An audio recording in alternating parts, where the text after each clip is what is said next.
Hello, everyone, and welcome to a lovely little one-shot in the Dungeon Delvers Guild after quite literally years. Before I introduce my lovely players and their characters, let me tell you what you guys are dealing with. The title of this one-shot is The Battle for the Maelstrom Forge. The Endless Falls of Erden, an endless maelstrom that holds many secrets. One of those secrets is said to have been found, and the threat that it may fall into the wrong hands is very real. The threat of the key to a hidden storm forge falling into the wrong hands at large, the guild has called upon the best that they can in order to sail out, uncover this threat, and make sure the key falls into the hands of the heroes instead. And so, with that little introduction for the game, you have all been called to the guild hall with this request, this guild to, or this post to sail out and uncover this key before dastardly hands can get onto it. And I think we will introduce characters as is the bottom of the Roll20 field. So would Entrapta introduce yourself and your character? Hello, today I will be playing Entrapta, aka Craven Vosbane. I am a level 13 Ultilorist Artificer, and technically a changeling. I will be here to, DPS and support. To long-time viewers, we should know who Entrapta is. Next up, Garr. Hi, I'm Rion. Tonight I'll be playing Garr Skullsplitter, an orc barbarian with a big fucking maul. And that's our boy. Lupin. I'm Eric. I'm bringing out one of my long-time character who's been absent for a long time. His name is Lupin, but he goes by Alpha. He's the alpha of his pack. He will only be bringing one wolf with him. The others now reside at home. But he is a ranger druid monk, focusing more on wild shape than spellcasting. Love it, love it. Next up, the man, the myth, the Quashie. Yo. Hey, what's up, everyone? My name is Quashie, and I will be playing Vincent v. Vosbane. Yes, VVV. He is the brother of our dear Entrapta, and he is also a Death Domain cleric. Love it, love it. And last but certainly not least, Zenith. Yes, last and never least. Let's be real here. I'm June, and this is Zenith Tradewind, rogue swashbuckler extraordinaire, and tactical mastermind on the battlefield and off. Lovely, lovely. And so, with all of you gathered, you find yourselves here in the Dungeon Delvers Guild, whether it's been a while for you or not. With this quest at hand. The bartender, if I remember correctly, was a dwarf in a spider mech contraption.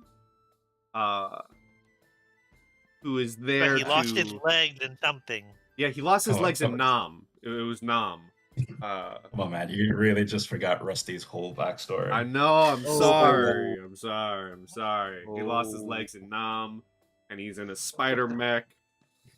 He's there offering you all drinks, as usual, welcoming you all back after so long. And I imagine it's not that there's a posting on the board, but rather you each received in the mail, wherever you live, the astral mail. Astral for real for Entrapta, because I believe you quite literally live in astral space. Most of the time, yes. But you have each received a letter, a call to arms for all of you to come to the guild hall to be debriefed for this mission. And if there's any place in the guild you'd like to be, I know it's been a while, we usually start these games with your characters interacting with one another, so if you want to talk amongst yourselves about this mission before you're debriefed, and introduce yourselves or reintroduce yourselves, go ahead. So Garr will be at the bar there, eating a haunch of meat, just chowing down into it.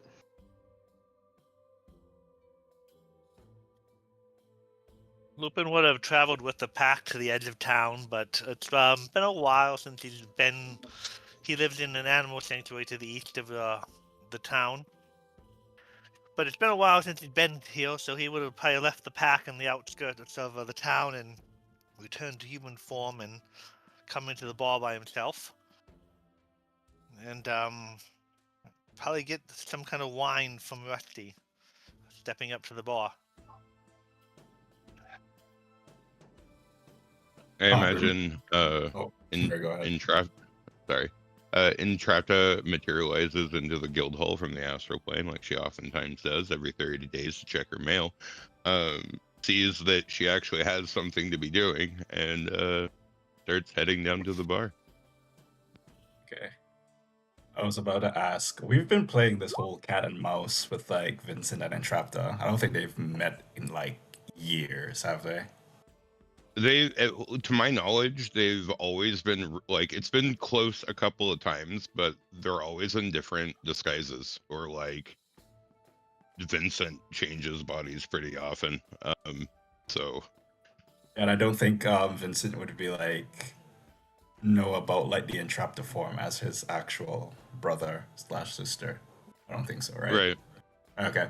All right. I'm just wondering, because I was just wondering how we'd play this off. Okay, Vincent is basically gonna be busting down the door as per usual, and just gonna look around and just been like, damn, it's been years. And he's just gonna hop up to Rusty. And just be like, Rusty, my man, what do we have? We got everything. What do you want? And he'd just be like, the usual. And he just puts like a gold coin on the table, on the counter. Whatever the usual is, you get it. Okay, just spider brew. And just drinks it. How about Zenith? I'll be honest, Zenith strolls into the guild hall, light on his feet, almost bouncing with, anticipation. Finally, that he gets to do something useful again, but also, God, that fresh air out on the sails is going to be so nice. He's not one for, we'll say, the pirate life, but there is something appealing to a ship on the open air. The pirate's life may be for thee.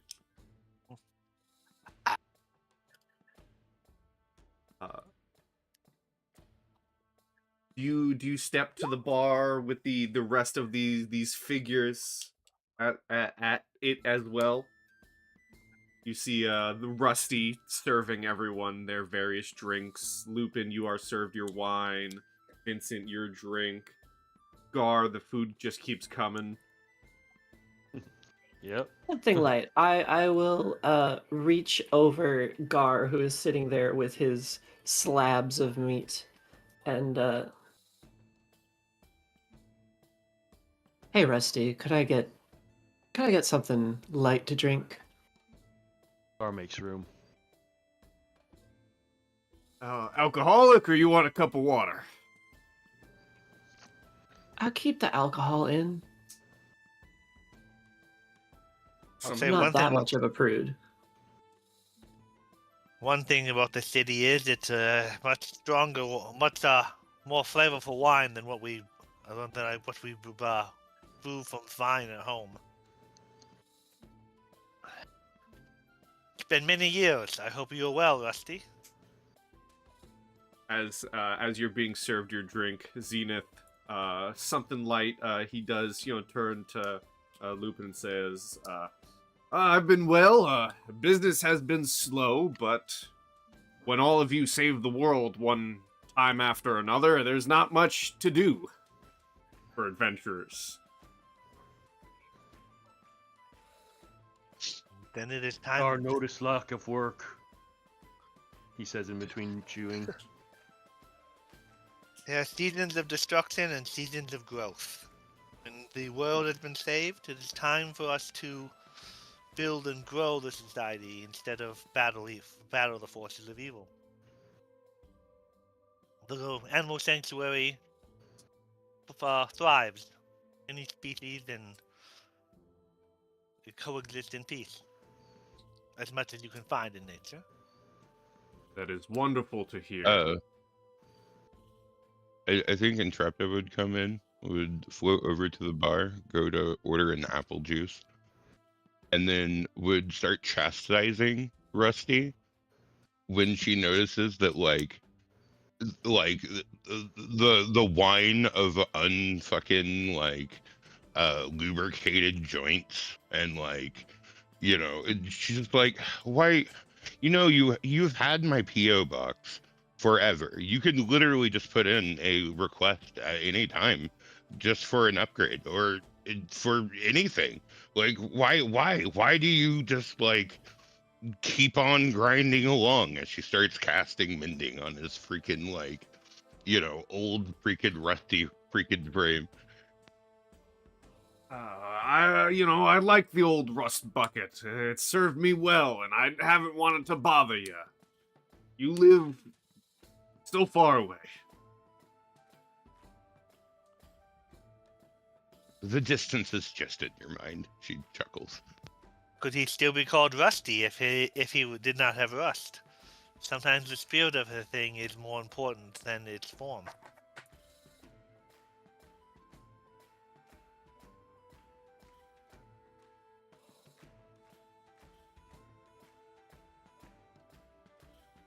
Rusty does give you like a point of acknowledgement, Lupin,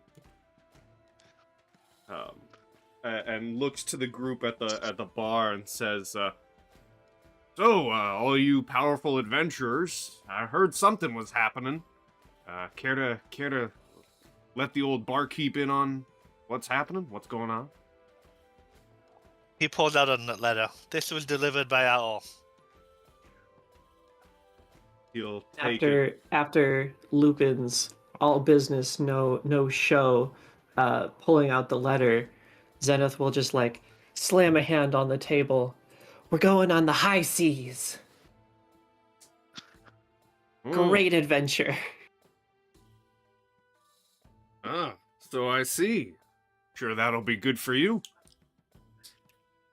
You know what I always say, stay safe, stay alive. Without all of you, I would get no business.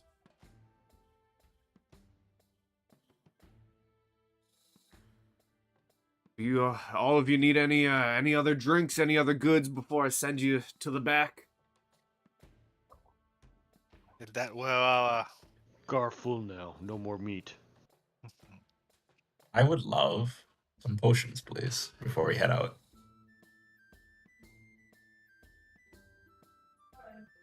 Rusty being prepared, he's a barkeep, he's a bartender, but it's been several years since a major adventure has happened.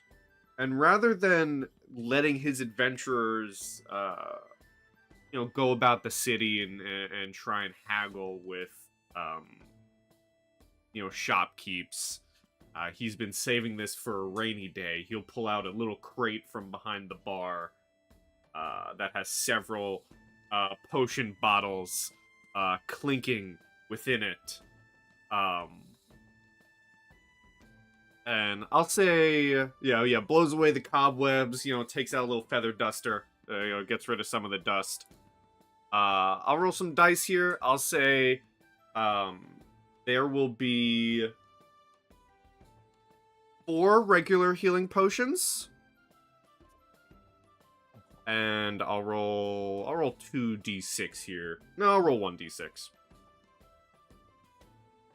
Okay, well, I take that back. I'll roll 2d6. There's 4 regular healing potions and 6 greater healing potions. And he'll even go through the spiel of, I'm saving these for a rainy day. Seeing you all back made me reminded me of it. On the house for you all. We do not know how long we will be on this boat, so I guess some food that would not spoil, but it would still taste good would be. Do you have anything like that?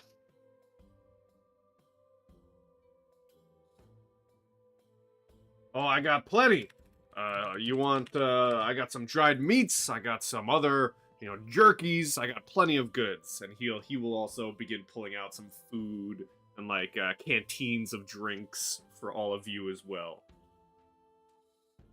I drop a couple gold. I always pictured Rusty as being one to bite his piece of gold whenever he's given one, so he'll take the gold and do a little clink.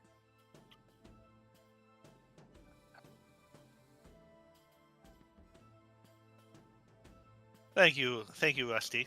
Maybe, perhaps I will try to get back to town more often than every few years.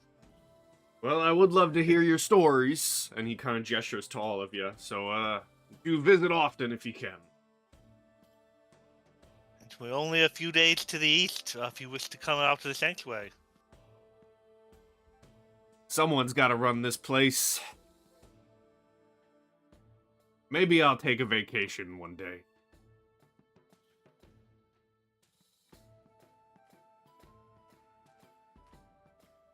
He'll look at everyone else, Entrapta and Vincent, say, anything for the rest of you, or are you good to go?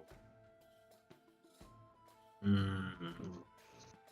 I already just took the healing potions. I don't think I need anything else for now. I guess I'll take some food as well. Just some, actuals. Moderation is always appreciated. Or Yeah. only need this. And he slaps his maw. And goes outside and starts to do an orcish war dance. Actually, anyone would be able to see visually how peckish Entrapta actually looks.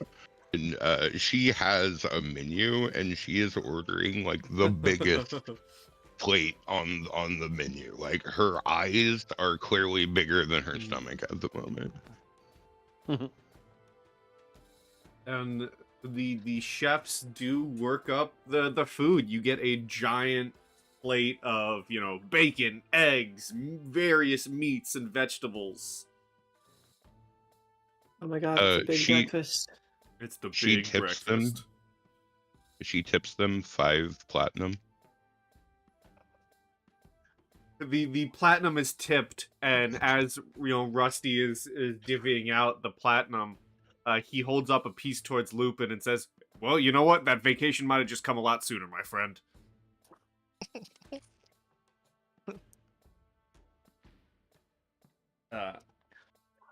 He'll as Garr has gone outside to do his war dance, and as Entrapta is eating food, he looks to the other 3 of you, Vincent, Zenith, and Lupin, and says,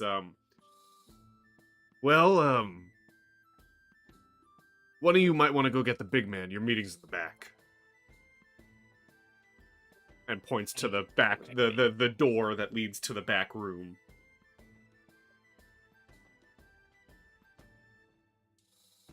Is Zenith going? Yeah. Okay. Hey, big guy. Really appreciate the culture and all that, but our meeting's indoors.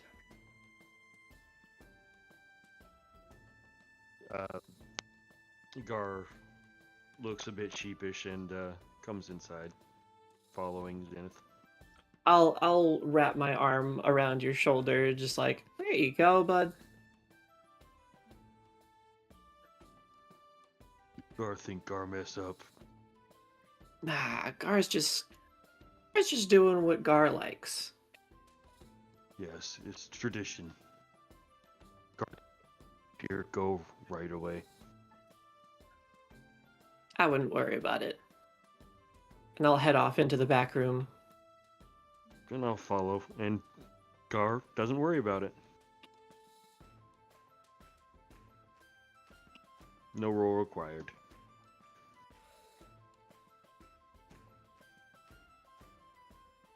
Entrapta, roll me a perception. Well, yeah, okay. Oh, thank the heavens, I've actually... Perception. Nope. Nope. I am stuffing food in my face right now, like I haven't eaten in a month, because I haven't. Yep. Mm-hmm. You notice? Lupin would say to Garr, "Don't apologize for your wild nature. It's part of all of us." first two rolls of the game, people. First two rolls of the game. Oh, I should stop being like token.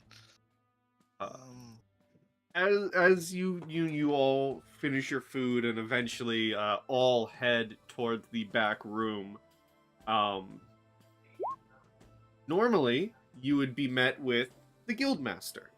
However, he is not here, and you are instead met with an associate for the guildmaster, who welcomes you all in. Whether you take a seat, whether you're standing, whether you're floating in the air, he welcomes you all in, and says, kind of, ruffles some pieces of paper from behind the desk, and says, as you all know, we have received reports of a key of sorts, a magical key that is said to unlock a forge within the Endless Falls of Erden. Now, this forge, we would truly love to make sure it doesn't fall into the hands of anyone who use it for evil. And we would like to send all of you out in order to retrieve this key and stop any threats that might be after it. I'm unfamiliar with where the Endless Falls lie. The associate will pull out a map, and circled in red are the Endless Falls and the Maelstrom that lies within.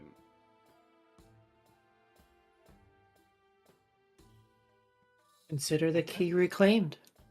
Boy, it's been a while since this map was seen, huh? Yeah. Say that, Quashie, but I also have this map, buddy. It's just like it's just white with like a circle in the neck. I bet that means a lot to some people. It's like hieroglyphics. Okay, I'm just seeing like white and a circle Really? in the mix. The map's not there? Yeah. Oh, You I might. was initially just watching it. It was just like, yes, this clearly looks familiar. you don't see it? That recording is going to be interesting. No, I Oh, don't. that's so disappointing. Well, it's all of the Medusa Smile Islands. Ah. So sweet. I'm Oh, like, those are nice Easter eggs. You can see it though. That's odd that you can see it and it's not being shown. yeah, I see everything. That's so weird. Let me refresh. Give me a sec. Keep it there. I don't know if So- that's going to help. Yeah, if everybody can't see it, it's probably. Which is weird that I can see it. It is. It Yeah. might. Very strange. Is it on the hidden layer? No, it's on the map layer. Hey, recording. We're having fun. Yeah, Yeah. this. You guys will see it play back in the D&D with recording, but I promise you, I am looking at. Let me. Oh, there no, it is. no, I see it. There it You is. see it now? Oh, my islands. Yeah, they're all here. Wow, Yeah. that was some lag. That was lag on another level. Yeah, we got all the islands. But the Endless Falls are here, which is what will be pointed out to you on the map. And the associate also says that very fun, very hilariously, they do have a boat ready for you. There's a captain awaiting your arrival in Medusa's Smile. Wow, okay. So, along the Spoonville Road. Spoonville is a town that was rebuilt after this place here, Forktown, was destroyed. Yeah. The citizens of Forktown moved to Spoonville. Rebuilt. I feel like I vaguely remember that. I was. I remember Forktown. I don't remember Spoonville. I was in But- charge yeah. of the destruction. I I Hey, did Rion, run jungle. the destruction of Forktown.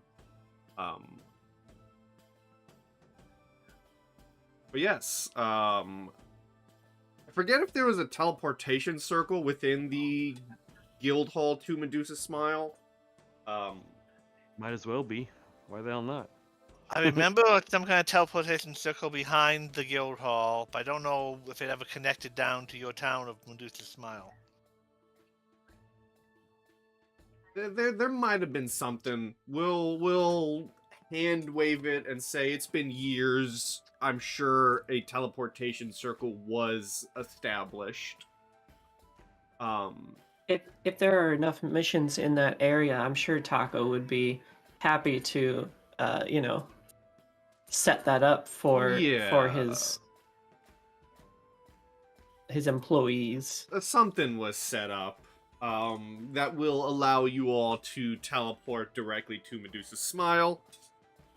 The associate doesn't have any more information to give other than that the threats that you might face are pirates through and through.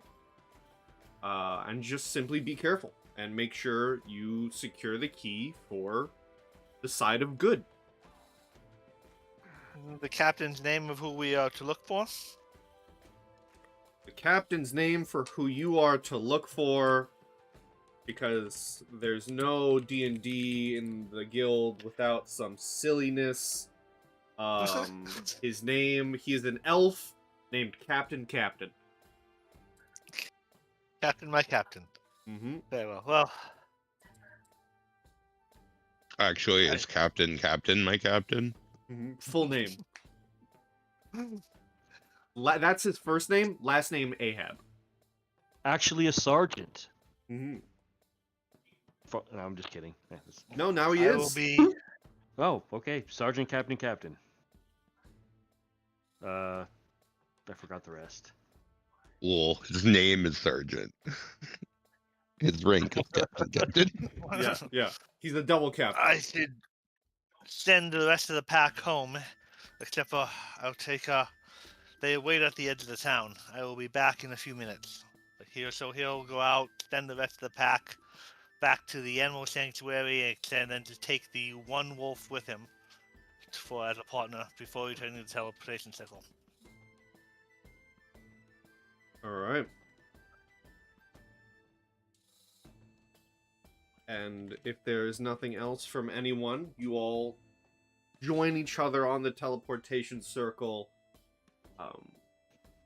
where you are then teleported to Medusa's Smile, and can begin making your way towards the docks, where your ship awaits.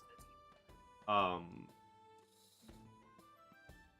now it's canon that's what happened. But you all make your way to the docks, where you can easily find Sergeant Captain Ahab, the elven ship captain. He has a long name. His friends call him Dave. Elves do generally have long names, so it's. But you are able to meet him and greet him. He doesn't have much of a crew. It seems just be him and like 2 others. But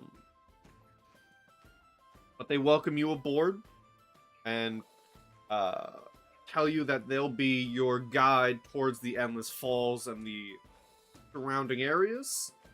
And as he heads to take control of the boat,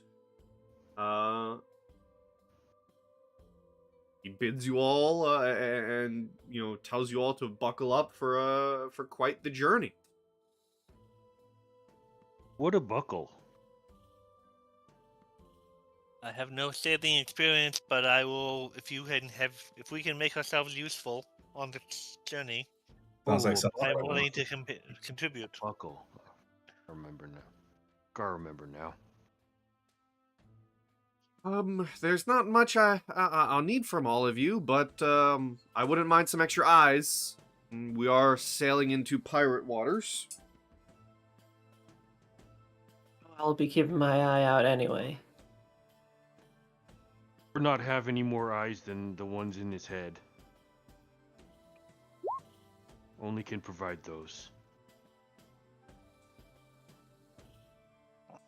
The captain will look at you, Vincent, and say, no, we're not that type of boat, but from what I've heard of you all, I'm sure you'll be making some very quickly. Indeed. Entrapta will just giggle and be like, aye, Captain. And you will all begin setting off for the Endless Falls. And as you do so, can all of you give me perceptions, please? As you're watching the waters during this journey. Yes, Captain. Womp. It's 2 natural ones Womp. for Entrapta. This is 100% canon. She's regretting her big breakfast. Yeah. Whoa! Damn. All right. So, Zenith, Vincent, and Lupin, as you all, are keeping an eye on the waters, for any potential pirates as you're getting closer, you do notice that there is a endless storm, that is farther and farther ahead, that is just perpetually covering this zone of waters ahead of you. But you notice that there are no other ships to be seen on the waters, on the ocean. There's nothing before you. You were warned that there would be pirates, and so it's odd that you're seemingly the only ship for miles and miles.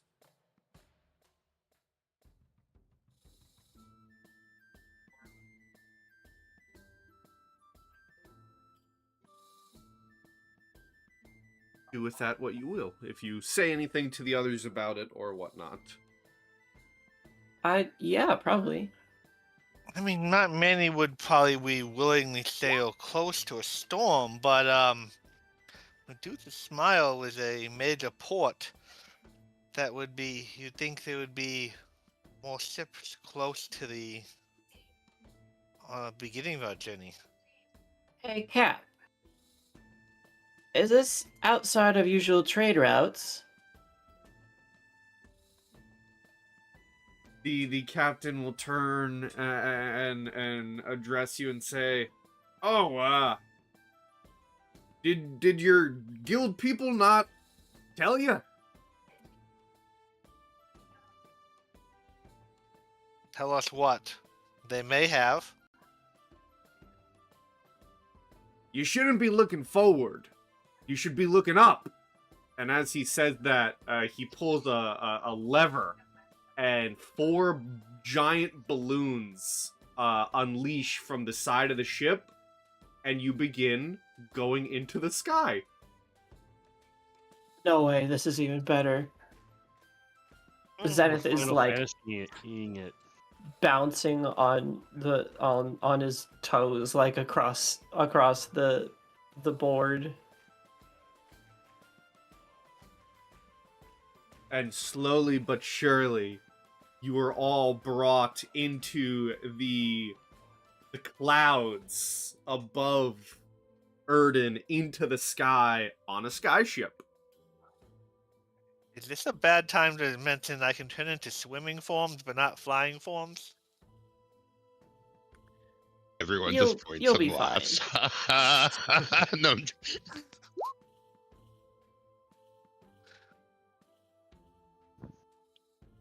As long as Can't water's stand below on us, as long as water's below us, you'll have need for them. I suppose water is far underneath us. Yeah, you just gotta survive the fall. But, you know, beyond that, better to have Yeah. swimming capabilities. Just be careful about turning into a goldfish and proclaiming you're a god.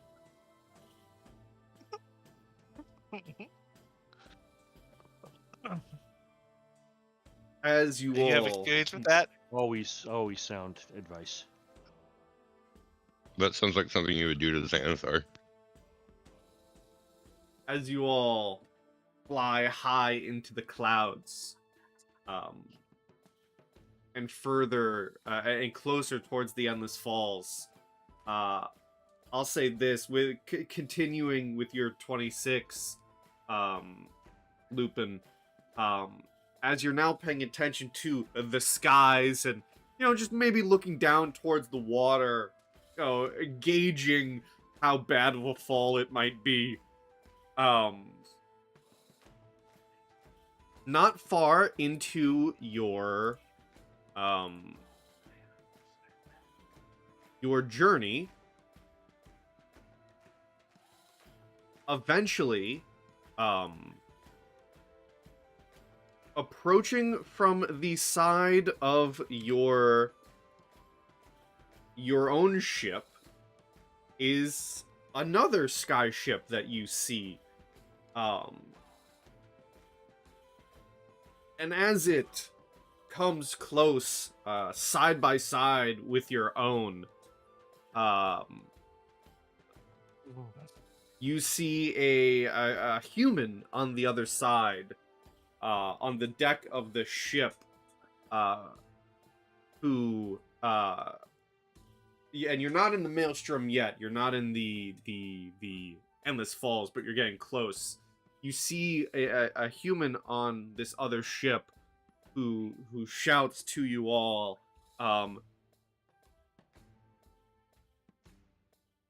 "This is our territory. You outsiders have no claim to the key." And we are gonna have our first combat and our first initiative. Why do they assume? As they pull up to the side of us, I will like do a fanciful wave and say, "A good day to you too." So What if we're just passing through? I was typing something out. Can I just say it and like do this before combat? Yeah. Whoops. So as they're like pulling up, Entrapta takes out her multi-tool and turns it into what resembles a fishing pole, and essentially as an action, She swaps out one of her cantrips using her multi-tool. Her cantrip for the next 6 hours is lightning lure. Okay.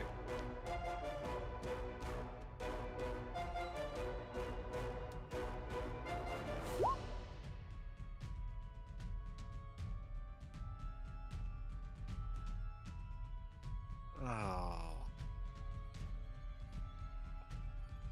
Alright, we need Entrapta's initiative. Damn. Oh. And I need then to Lupin. roll. Oh.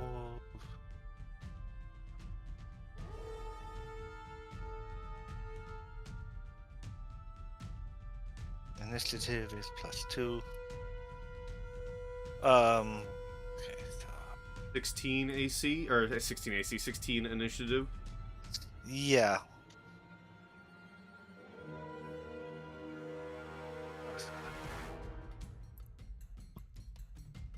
Alright. Entrapta, you are first. So we're in clear combat right now, yes? Yes. You see a human figure with lightning crackling around them, 2 air elementals, and an Aarakocra steering their ship. So Entrapta is going to fly over to right here, where she is still floating like off of the ship, right? Not like actually on it. And then she is going to use lightning lure on the storm priest. Okay. Now, F me, I need to like actually have lightning lure on my sheet. Give me just a second here.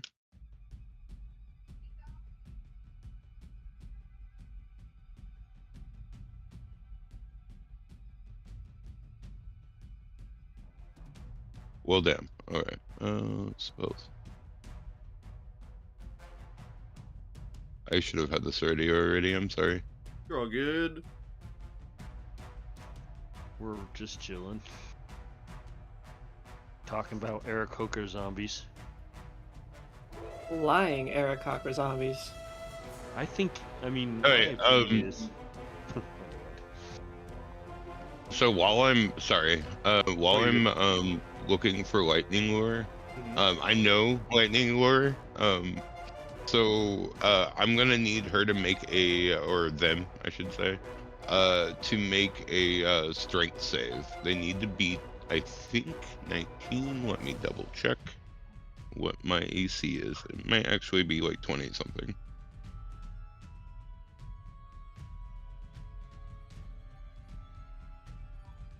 Yeah, they need to beat 22. 22 strength save.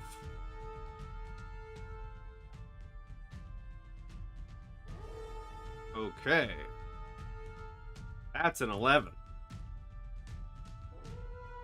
So, she is going to be pulled 10 feet closer to me, and if she ends her turn within 5 feet of me, she is taking 3 right now. 3d8, I believe, lightning damage.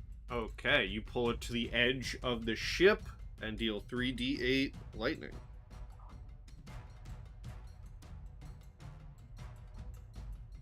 Roll those d8s. 3d8, beep, beep, coming up. 16 points of damage. I rolled twice. Excellent. Interesting. Okay. Oh, sorry, I didn't mean to. I was, it looked like it was lagging, but I just hadn't scrolled down in the chat. Alright. And is that your turn? But she's also gonna take an additional 1d8 because of Arcane Firearm. Got it. Alrighty. And yeah, that'd be my turn. The scout is just going to continue piloting the ship. This first elemental is going to fly up to you, Entrapta. and try and punch you with its airy fists. It's been so long since I've played. 17 I and forgot a I 20. could have used Embley there. Do either of those 17 and a attacks 20, hit? both miss. Both My miss. AC is 22, I think. Let me Alright. double check. I want to be accurate. Yeah, it's 22. The Storm Priest is going to...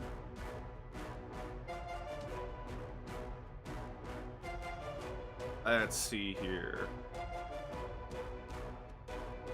You said you're about 10 feet up, right? Like 10 feet above the enemy ship?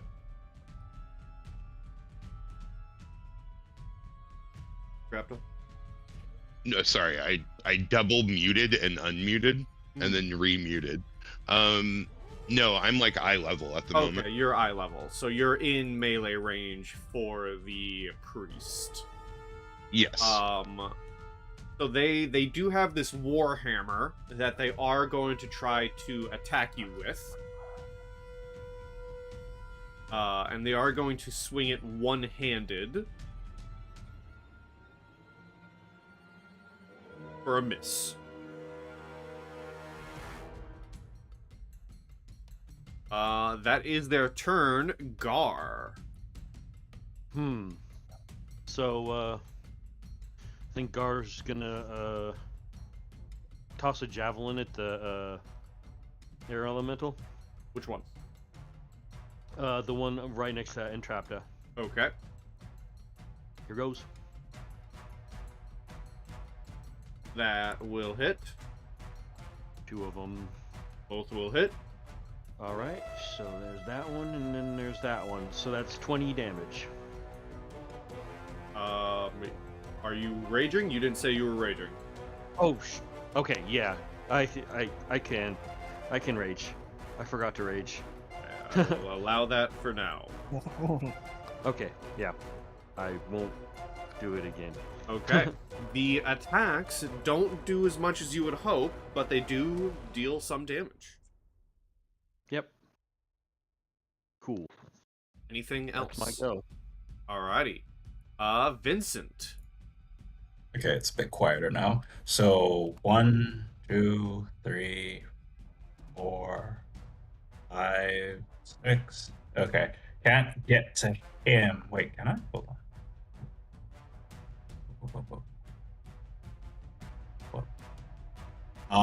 I forget because I haven't played it in a while. If I shoot the Storm Priest, would it incur any disadvantage to because I'm shooting and No. Entrapta on? Okay, cool. Okay, just want to know. I'm gonna pull out my little Annalise. Make a shot at him. Damn, that sucks. Okay, never mind. An I think I hit 11 will miss. Damn. Okay. I'll just end my turn right there then. Alright. Lupin. Lupin thinks about turning into a wolf and jumping over on the other ship, and then considers falling between the ships, and doesn't like that. So he goes, this is unfortunate. He'll he has his staff in his left hand, and then he will reach down and pull out his whip, his rose whip. So looks like a rose, and then as he cracks it, a vine comes out of the rose handle, and he will move up to the edge of the ship and cast heat metal on this part of the ship. Ooh, okay. Upgrading it up to 3rd level. I like that. Upgrading it so that would be 3d8 if you're in contact with the and it's stave, I think, right? Any creature in physical contact takes 2d8, or in this case 3d8 since it's upcast. Until you cast a spell, holding an object in mid-drop, you can't really drop the floor it's standing on.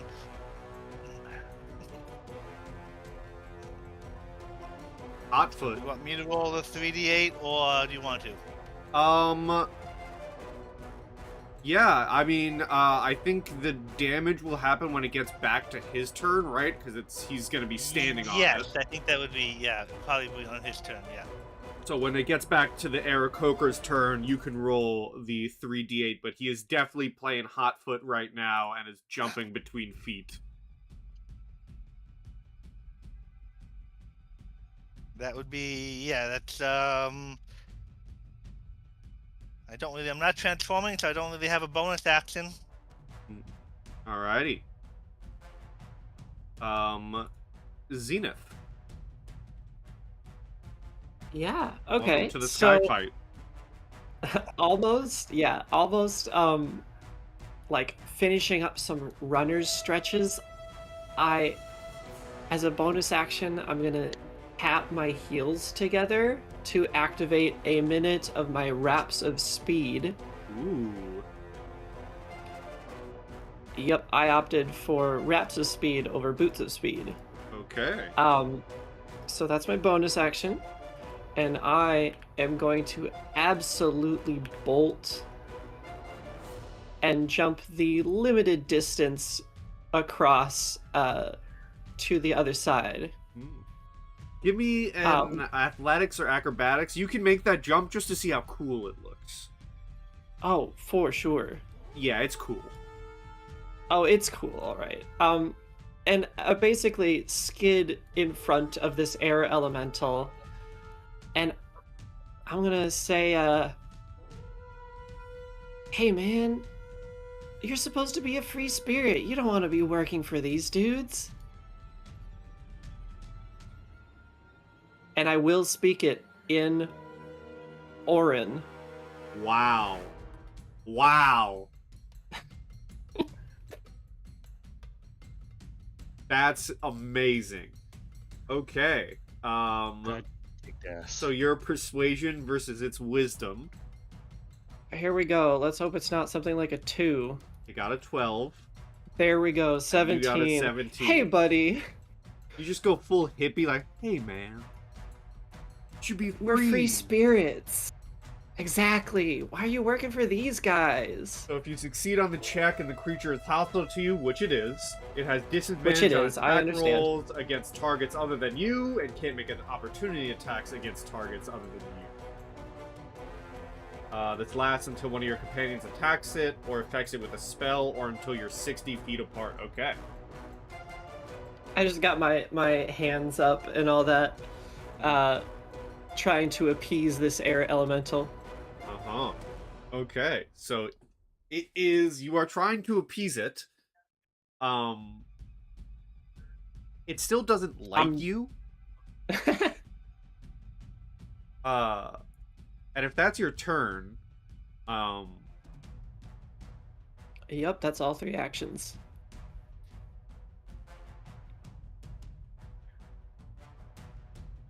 it's not gonna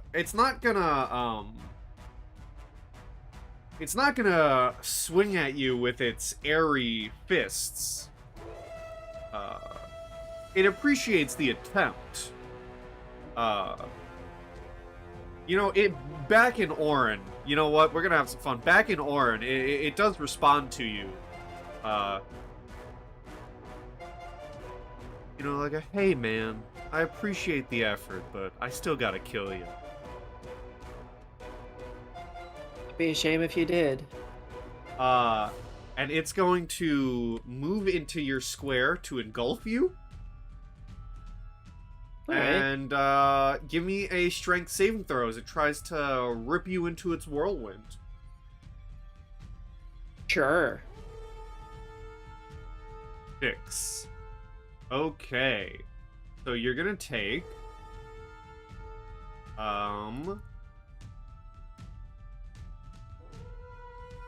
19 bludgeoning damage.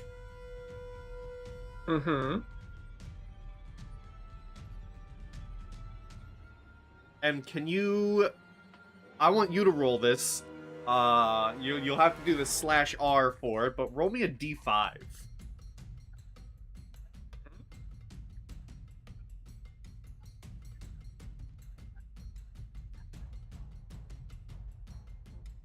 Okay, yeah, so it does function. 1. Oh, a 1.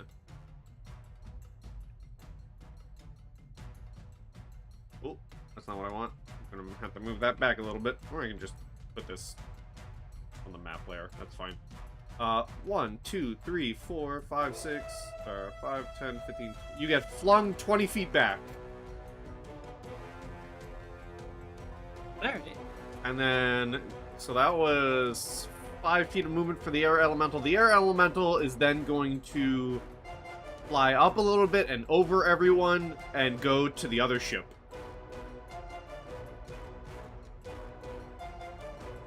And that will be its turn.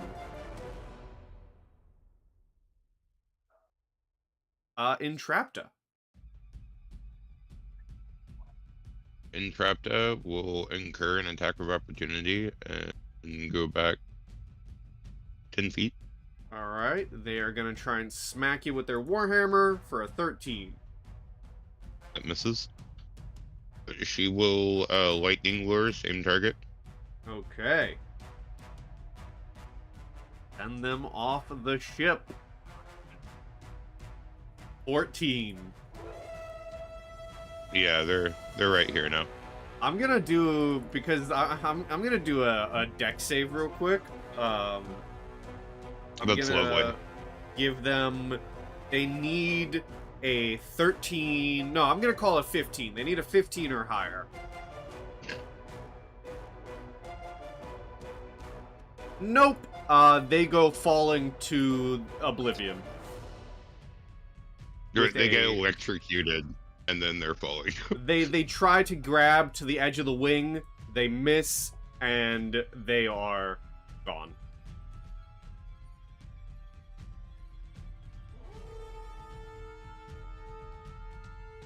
Anything else you would like to do?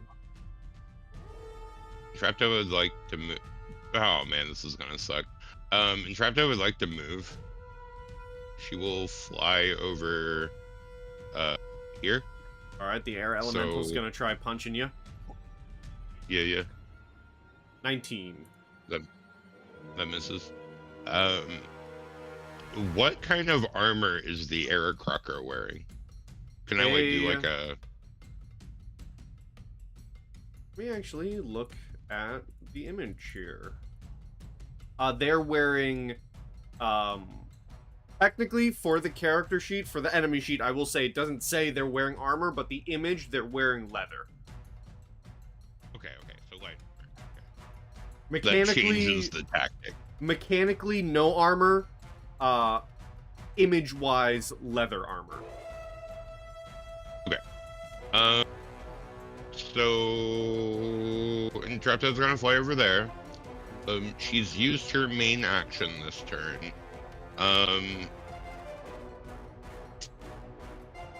Can I do that as a bonus action? I need to double check real quick. I'm sorry. It's been a minute. No, I have to do that as an action. Never mind. We're good. I end my turn. Okay. The Air Croaker Scout is hot-footing it. Roll that 3d8 fire damage, Lupin. It's 2d8 and roll. Ooh, that's nice damage. Pretty good. And he is indeed hot-foot. He is actually going to let go of the controls.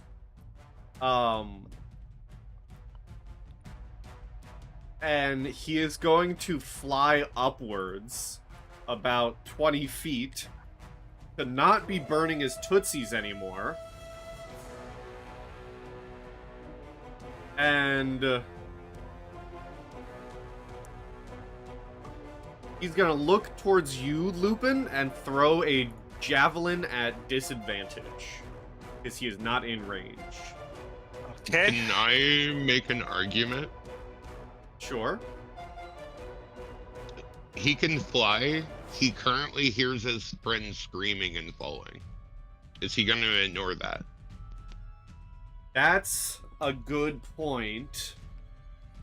He is the only one aboard the ship, and the air elementals can kind of just fly. Does the ship need a crew? I mean, how is the ship flying? I don't know. That's what I'm wondering too.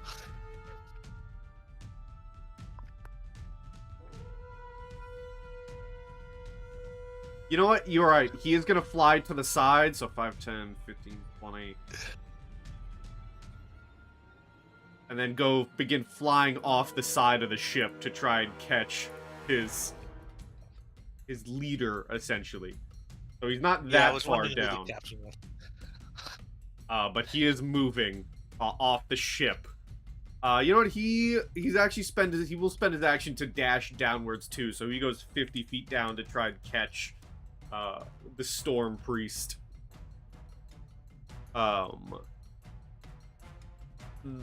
Air Elemental, the other one, looks at you, Zenith, and in Orin says, "Hey, stop trying to confuse my friend," and charges you.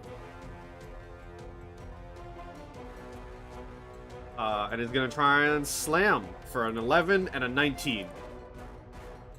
The 19 will hit, and I will... what is it? Uncannily dodge. Uncannily dodge. Alright, so you will have the damage, half of 14, as you are bludgeoned. Got it. Garr. All right, so I'm gonna hit this. I'm gonna hit this guy twice with my maul. Okay. Just wide arcing swings. Oh, not so off. 28 will hit.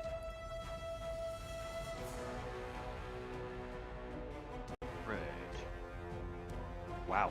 17 damage. 17 damage indeed. And the panache is gone. Alright, anything else? Actually, are we doing flanking? Yes, but it's too late. Okay. Fair enough. All right, that's my go then. Vincent, there's an air elemental behind you, and any target worth reviving has seemingly dived off the ships. Man. Alright, well, I guess I'll just bludgeon this fool then. So, 1, 2, 3. Sorry, to Garr. 4, right here. I get flanking, right? Yes. Oh, epic. So, you know what I'm gonna do? I am going to cast Inflict Wounds. Ooh. Third level. Ooh. I Roll have again. advantage, so again. Please, come on. Come on. It's a 14 hit. A 14 doesn't. Okay. Alright, I'll just leave it there for now. Just kind of like back off. Yeah, that's it for me. Okay. Lupin. I don't want this thing pushing me off this edge. I don't know if we can do that or not. I am going to move over here, and as part of that move, he is going to put his staff on his back, so he is can benefit from dueling.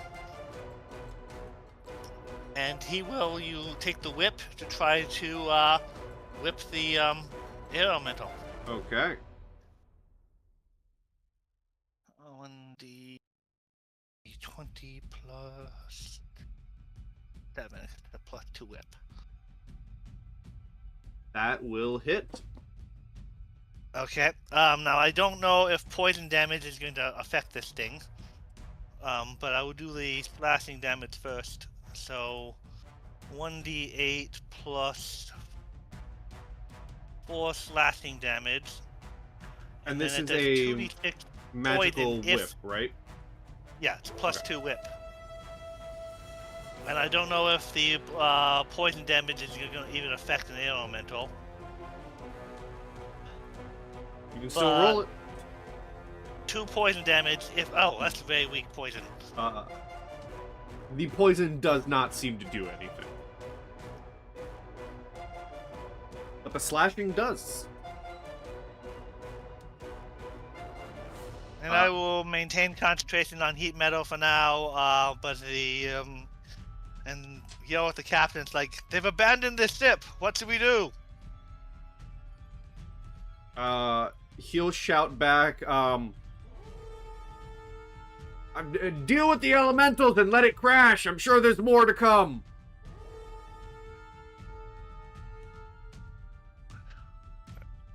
That's been my turn. I don't think the wolf is really gonna enjoy flying, so he's probably coming back where it's safe. All right. Underneath where he feels safe inside underneath his canopy of some kind. And I will say the captain is also in this section as well. Zenith. Yeah. And Orin, after shrugging off that fist, that air fist, I'm just trying to make this as smooth as possible for you, man. And I'm gonna stab him. Okay. Stab him.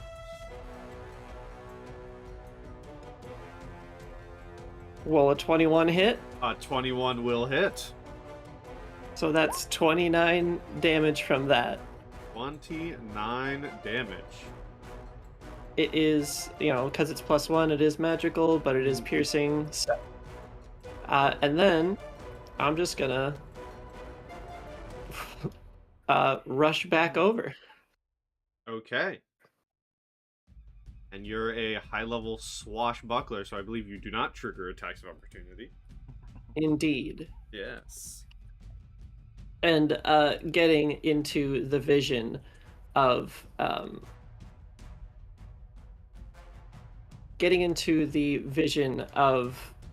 the second elemental, I just give a smile and a wave. Smile and wave, boys. Smile and wave. I think that's as far as I could actually get. All right. So I have an extra bonus action. I'll maneuver my way over to be isolated. okay. This air elemental is gonna swing twice at the people who hit it. So once at Garr and once at Lupin. The first one's at Garr for a 26. Oh, yeah. You're raging though, so you'll take half of that, so 5 bludgeoning. And this one is at Lupin for a 19. Definitely hit. Or 11 bludgeoning. So, Entrapta. 9.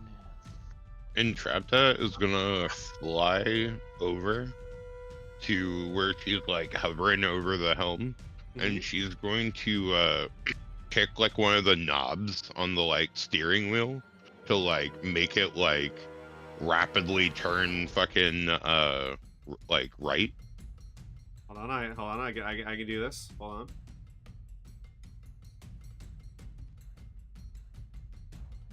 Oh, you do have them on different layers. There you go. And then she is going to fly underneath. Would you consider kicking the helm in, like an action? That's like a free action. You can just boot it. Okay. She will fly down, and then as she's flying down, she's going to use her action to essentially like reach into her hat and like pull out constructed Emily, like one of her little like bots. And as a bonus action, it's going to like crawl down her arm, and then like it's essentially she's gonna pull it out. It's gonna like activate its legs, and it's gonna crawl down her arm to the broom, and then like mount up onto the like into the broom, and then it's going to fire upon the Aarakocra scout. Okay. As a bonus action. All right. Yeah, I think that's gonna hit, man. Okay, sweet. That's sure? gonna be 9 force low. damage. And Alright. he's gonna be like knocked back like 5 feet. So you fire this blast. This blast gets fired into the back of the Aarakocra as he's flying down, and he gets pushed even further. He does fall a bit further because he's unexpected, but he is still alive.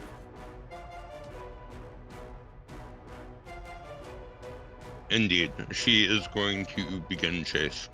Okay. The Aarakocra Scout.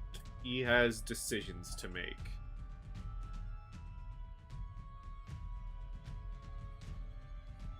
I'm gonna give him a wisdom check. 16.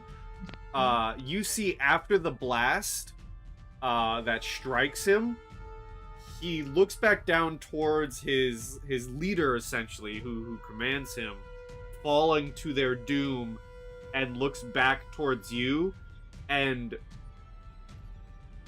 you see him mouth, fuck this. And he's gonna fly full speed, dash and all, into the clouds to try and just hide from you, so I'm gonna roll a stealth check for him. He's essentially going off map into the clouds.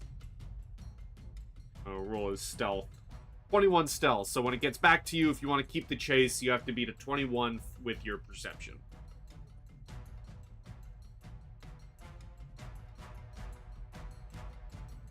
But that is his turn.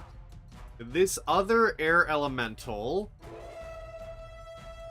is going to...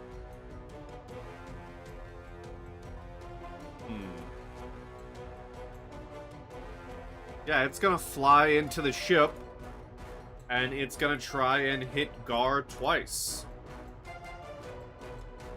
AC of 17. And a 15, both miss.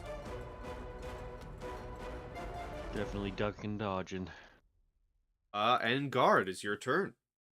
Okay, now I'm not flanking, so I don't have to worry about that. I'm gonna hit the one I had been previously hitting. Alright, this guy. Yeah, the one on top there. Oh no, my character sheet's all fouled up. Give me 1 second. It did that thing where when you click on it, it just goes with your click. Oh no, it's still doing it.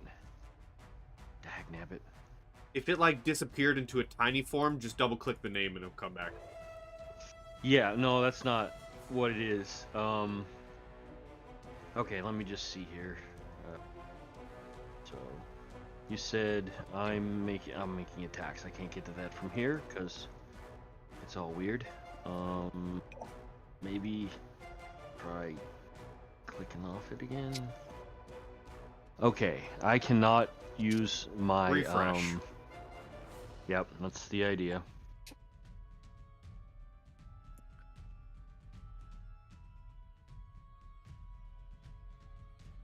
And I'm back.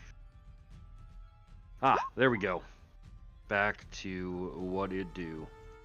So then I'm doing a couple mauls there. Both, unfortunately, will miss. Well, that was much ado about nothing. That'll be my turn. Vincent. Alrighty. Don't want to put myself in too much of a dangerous position, but how's this guy looking right in front of me? He is looking still fairly healthy. Okay, let's change that. So 1, 2, 3, 4. Would I get flanking here, or do I have to move up another one?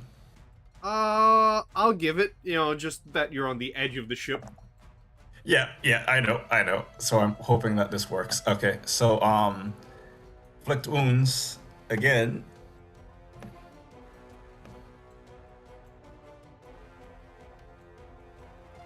Yeah, didn't it go through? Oh, there we go.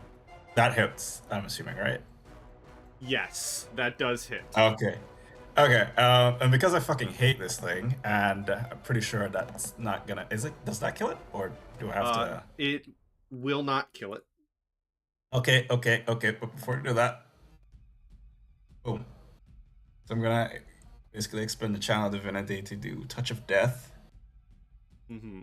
And I'm level 10, so that would be an extra 25 damage to that.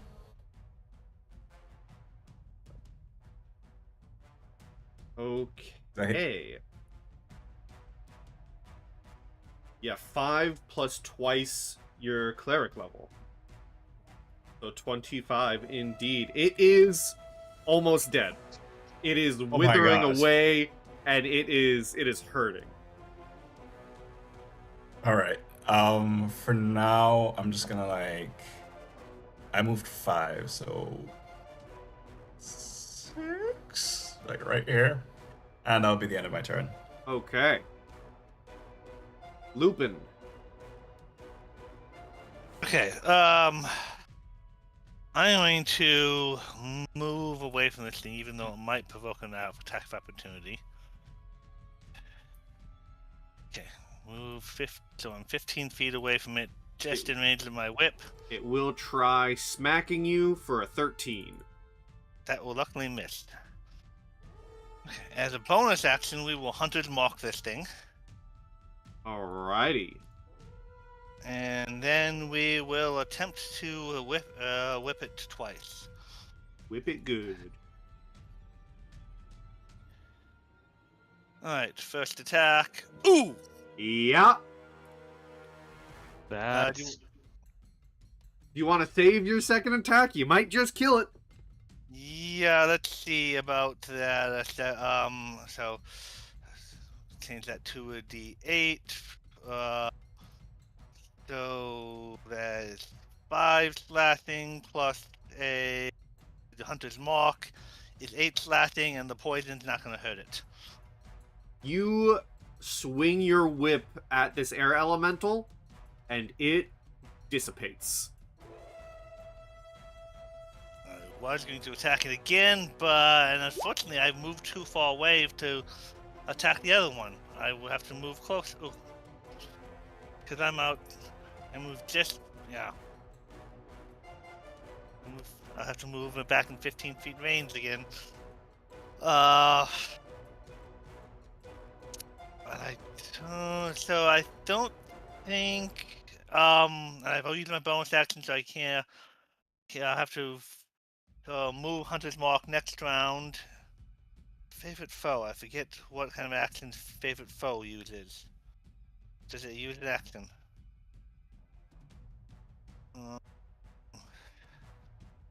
That's not what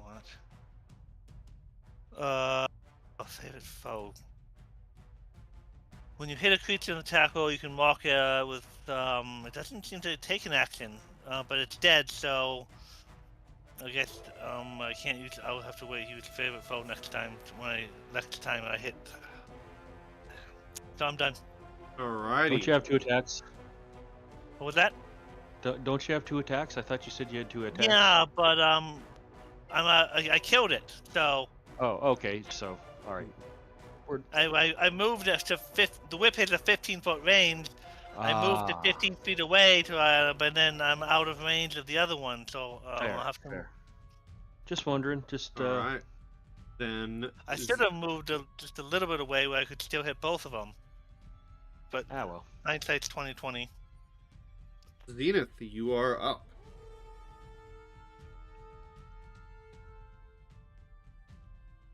If you are there.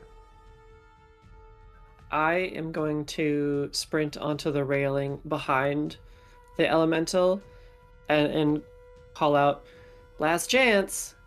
And then I'm going to take advantage, literally, of that flanking. Okay. Yeah, that'll do it. 27 to hit. That'll do it. For 27 damage before taking my ass away from the edge once more. It is looking very hurt. Entrapta. If you want to find the Aarakocra, you need to do a perception that beats a 21. I will for kicks and giggles. Where's perception? Perception. Wow, you do spy him speeding through the clouds. He is about 100 feet away, though.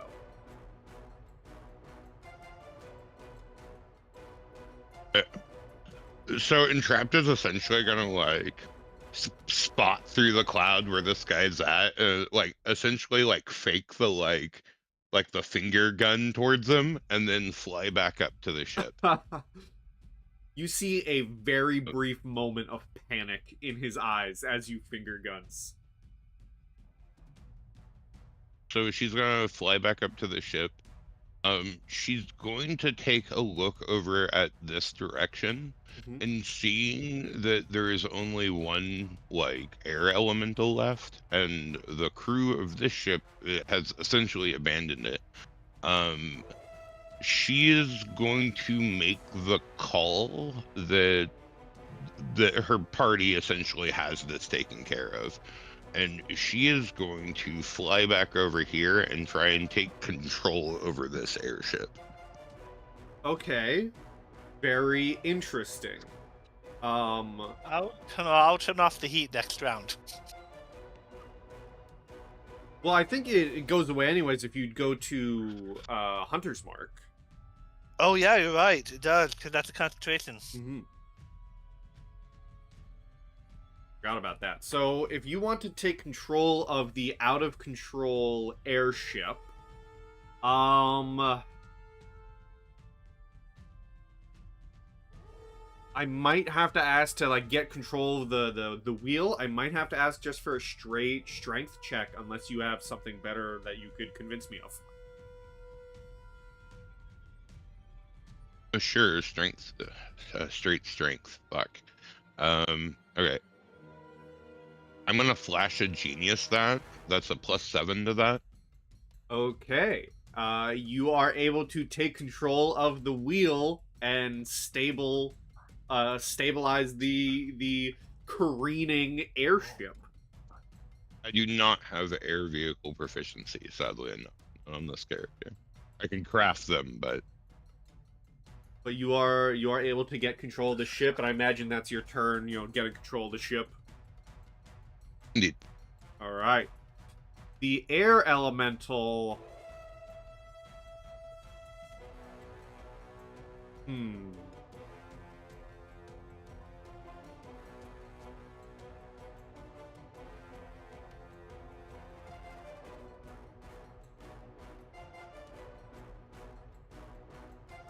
It's hurting. And I'm gonna make a roll. I'm gonna make a wisdom roll. 8. Alright, it's just gonna keep attacking Garr. If it rolled higher than 8, it was gonna try and throw Vincent off the ship. But it's just gonna keep attacking Garr for a 19 and a 23. Both of which hit. You are having these because you are raging, so half of 14 and then half of 15. And it's up, right? So Yep, then rounding up. That's total of 15. 15 bludgeoning damage, and it is your turn. All right. I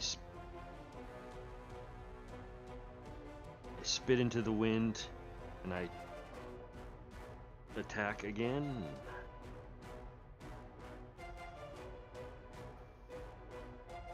Hits and hits. 16 twice, 32. And it dies, and combat is over. Hooray! I have no mid-sky music, unfortunately, so I'll just put this on. Are you hurt enough that you require healing? I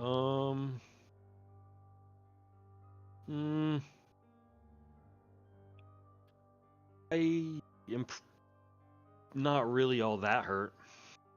I don't think we should. I'll probably quaff 1 potion of healing, though. Oh. Okay, I'll save my spells. Yeah, definitely want to save your spells.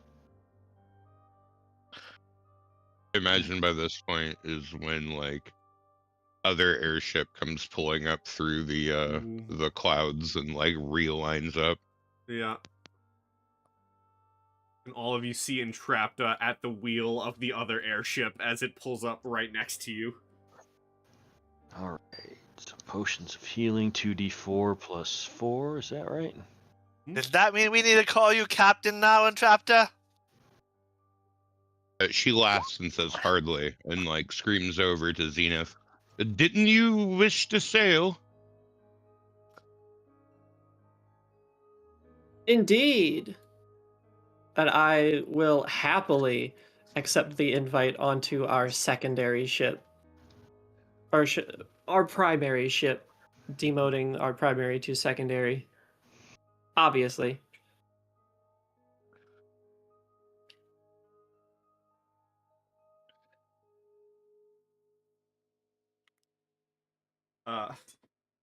The captain of the Sergeant Captain will shout to the other ship, if you all want to take their ship instead, I'll hang back just in case things go bad. Yeah, whatever you say, Captain. Sounds like an excellent idea. I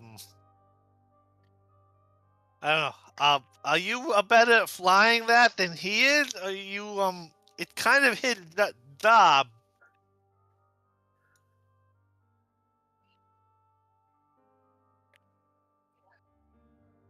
I believe that's towards Entrapta. She just awkwardly laughs. Aren't we adventurers? Live a little. All right, Beta. This I know this is not gonna like this, but come here, boy. Oh no, he wouldn't say boy. He's not. It's not a pet. It's his pack. All right, we're gonna have to jump off the wing. Yeah, Entrapta's gonna do her best to like kind of like tuck it up under a little bit more so that if they like trip up, they don't just fucking die. Yeah, like here.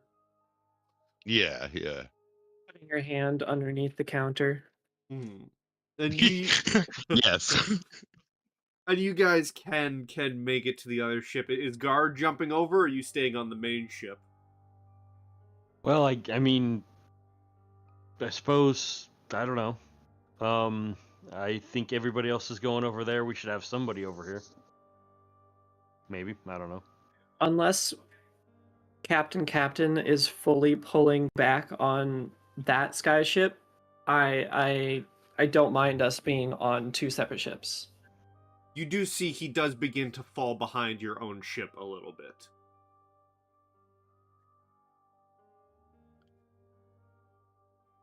Come on, Garr, we've got an expendable ship. Oh, all right. Don't tell Garr, Entrapta. come over there. Garr a little bit scared of heights, so... Dude. Probably jumps. Beta agreed with you.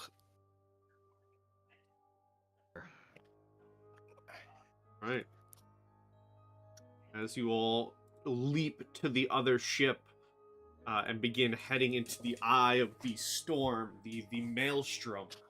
Can everyone give me perception checks, please?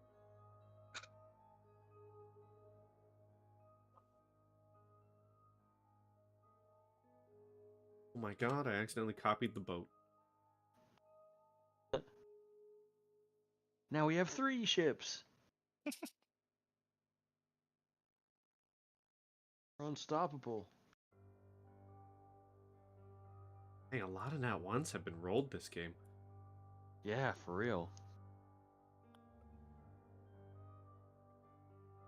So everyone but Vincent notices that there is as you get closer to the Maelstrom, there is a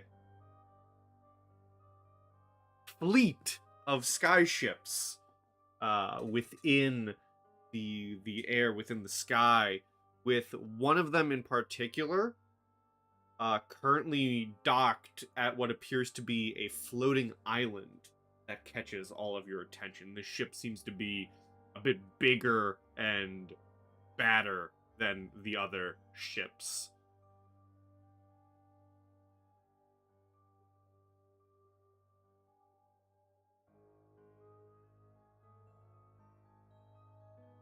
So could we call this a short rest? No. Okay.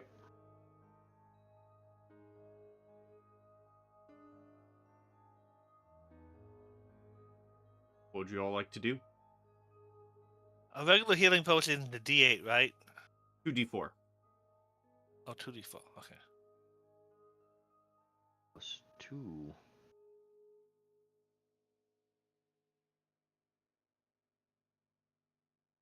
I did get smacked once. It wouldn't hurt to be up closer to full health.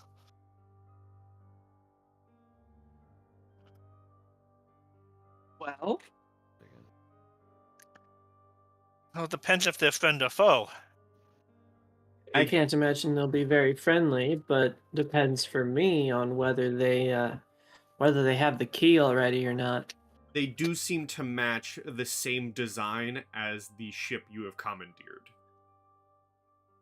Ah, Description did say lots of pirates.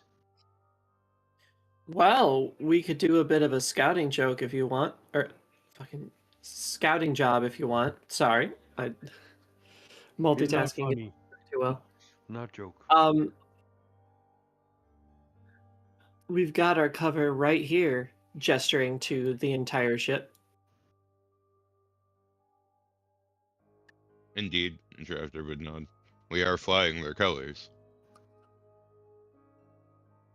See what they've found out about the key. Okay. As you begin steering to get closer, I won't ask for a roll in Entrapta. You, being an artificer, you can learn the ability pretty damn quick. Yeah, speaking of which, she actually kind of wants to be freed up from the steering wheel, so she will open up her bag of holding, her bag of Momo Jojo, and be like, "Hey Momo, I need and she'll just spot out name off 2 serial numbers, and then 2 broom handle heads will come out, and she'll grab those and put them through the spokes of the wheel and whisper their incant phrases and have them level out so that they're just there, keeping things steady, and she will fly over and rejoin with the group. Okay.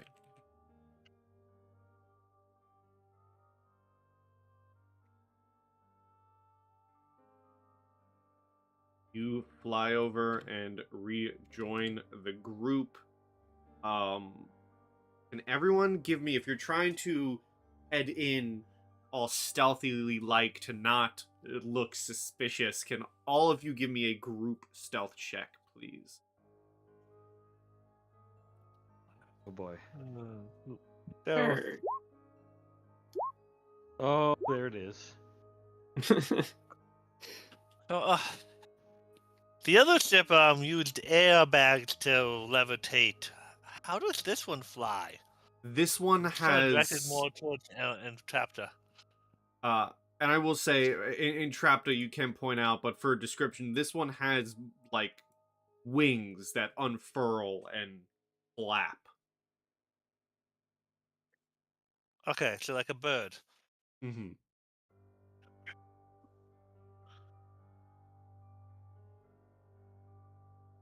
I would also like to point out her 3 in stealth makes total sense, as she does usually have a lantern of revealing just blaring pink light off of her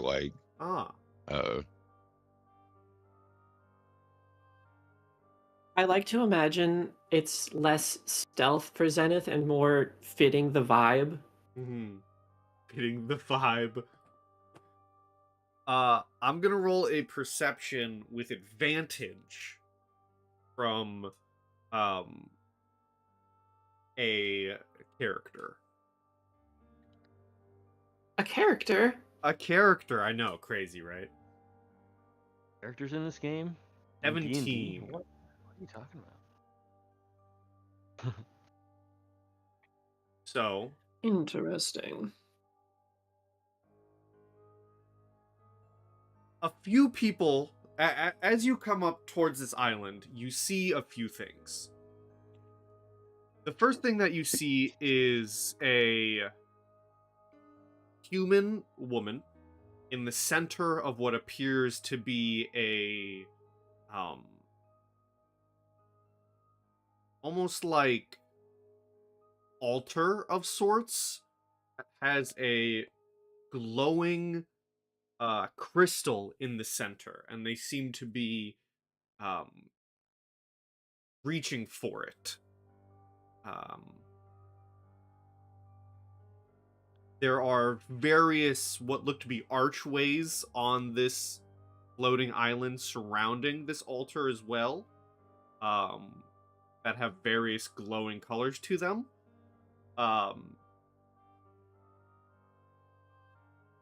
But before you can, also dock or more to this island, about 6 Aarakocra fly up alongside your ship and land,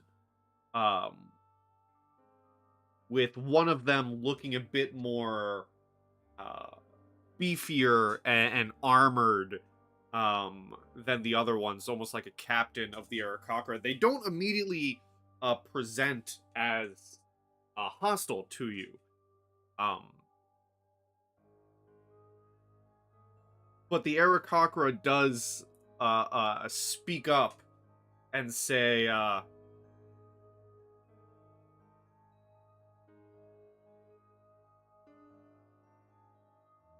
"We didn't call for the scout ships to return so soon.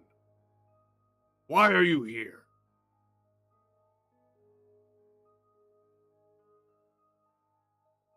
Well, we, I guess we had to make some repairs after dealing with an amateur ship out over the waves. Give me a deception.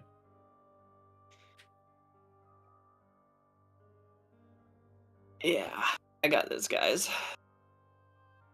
This is what you're here for, because I don't think we Well, can. Maybe Vincent or Entrapta might be good. Okay, at it. I was waiting for someone to speak up, so I just went for it. I mean, wait, hold on. 8. What's 8 plus 7? Fucking like 14? 15. 15. Oh man, I'm high. Just because like it's somewhat helpful, she'll flash a genius that the +7 to turn it into the 15, and like she'll be like, yeah, there's nothing to get your feathers ruffled over. We're just here for repairs. Clearly it won't take us long.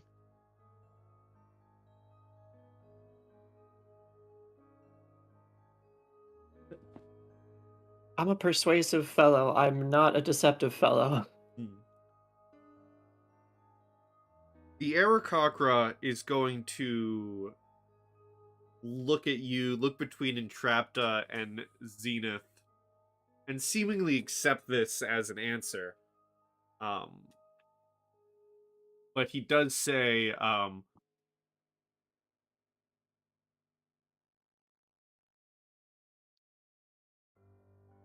"Steer clear of the island. Our leader is about to secure the key. Find your repairs elsewhere." And the entire squad immediately fly off into the sky and begin kind of moving around the island. as soon as they're out of earshot, she just like freaking brain fell for that, and like gives Zenith like the shoulder poke with her elbow, you know. And I will just have a self-congratulating expression for the both of us. Well, you hear that? All we gotta do is swipe it from the boss man once he has it. Maybe if it was that easy to get, you think they would have had it already? There's got to be something out in the open. There's got to be something magical preventing them from just taking it.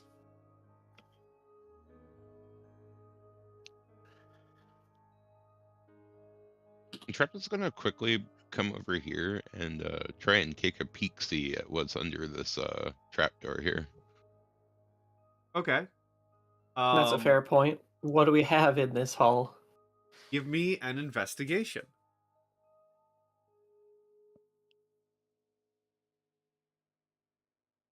As you look into the trapdoor, there's not much in terms of like offensive equipment, but you do see there does appear to be a quote-unquote cannon. However, rather than a firing cannonballs or firing a harpoon, it appears to be like a ladder launcher to board other skyships. That just has not been set up on this ship yet.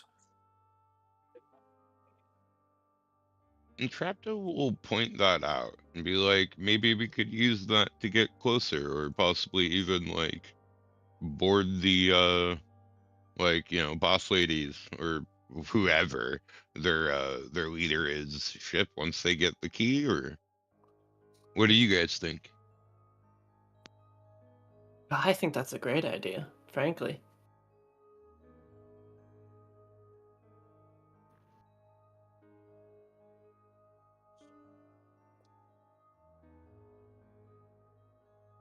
Frog agree. Oops. Garr agree.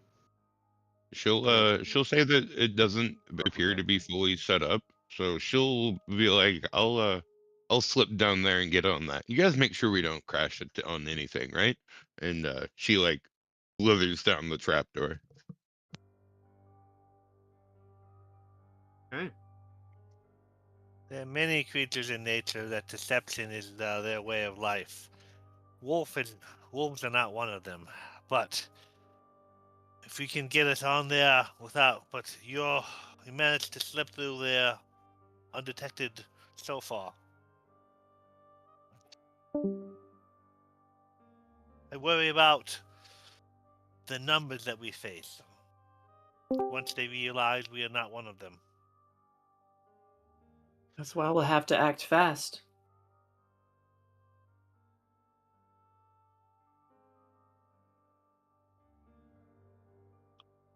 While the Entrapta is getting the cannon set up, the ladder launcher set up, and the rest of you watch the island where this seemingly leader is. You do see them make a motion towards this this crystal in the center of the island, and some sort of magical effect splinters over the crystal as they grab it, and you see what was once a large crystal is now shattered into something smaller that they hold in their hand. And they make motion towards any of the surrounding Aarakocra as they move back towards their primary ship and begin flying into the Maelstrom, or begin getting ready to fly into the Maelstrom, the spinning vortex of the Endless Falls itself. Looks like whatever key they have, whatever key they were looking for, they have, and the vault or the forge itself is within the Maelstrom. Now, if they can separate from the rest of the fleet, be the most opportune time to attack.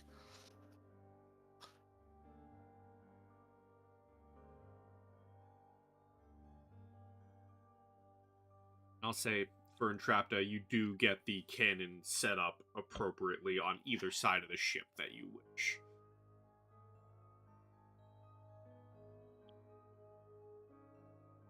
All right. I think we should intercept the big ship right as it enters the Maelstrom.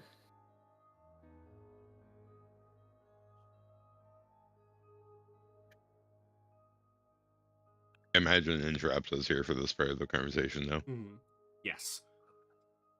She's like, that would be key, because there would be no point for them to turn back at that point. They would just have to deal with us on board. I could Indeed. probably have my brooms hold the ship steady so that it's waiting for us on the other side. That would be useful. I mean, I can command them up to a mile away, so yes. How about that? How close do you attempt to bring your own ship to the main ship? I imagine, and like, if it is it like going for it now, like, Oh yes. because if it's going for it, then like we might as well just zoomie as fast as we can to that concept. All Right, yeah. So you want to be like nearly directly behind it. Try and getting to as close as you can side by side. Yeah, and once they're outside of the rest of their enemy fleet, we want to get probably as close as we can. Don't Or wanna at least telegraph within- that, though. Right. Like, make it nonchalant as long as we can, like, not, like, make it appear as if we're not directly just aiming for it for as long as possible, but as soon as, like, we just have to gear it, we're just gonna gear it straight for it, and try to get within the, like, the cannon range. Part of the fleet, part of the crew. Okay. Give me another collective stealth check to try and get as close as you can within the cannon range Okay. before being spotted and outed.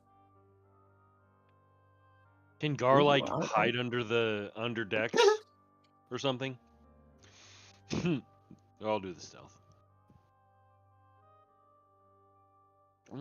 Not too shabby. Not awful, no. Okay. I'll say you all can get fairly decently close. That's not what I want.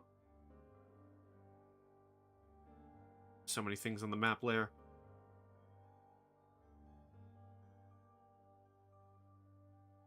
You guys about right there. Move you right there. And we're And- the sons of a mad, like, wondersmith. Of course, we're not very quiet. And I am gonna throw up turn order before we switch maps. Welcome to the Battle of the Maelstrom.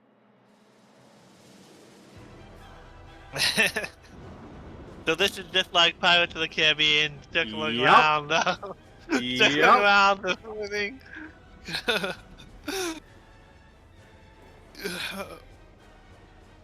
Oh, well, they've got a dragon. Everyone roll initiative. I might say they've got a dragon. This is oddly perfect. And the Storm Sorcerer is going to share... The Storm Sorcerer is the one who has the key in hand. They are going to share initiative with their dragon. Just like How to Train Your Dragon, they are like locked into the saddle. Got it. So they're Hey, going to share Quashie, I initiative. think I hear Thunder Horse playing right now. This is the Aarakocra captain.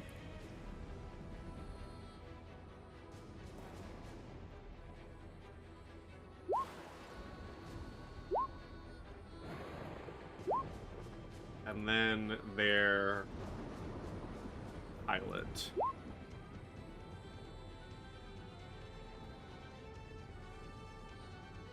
Right, Lupin got a 10.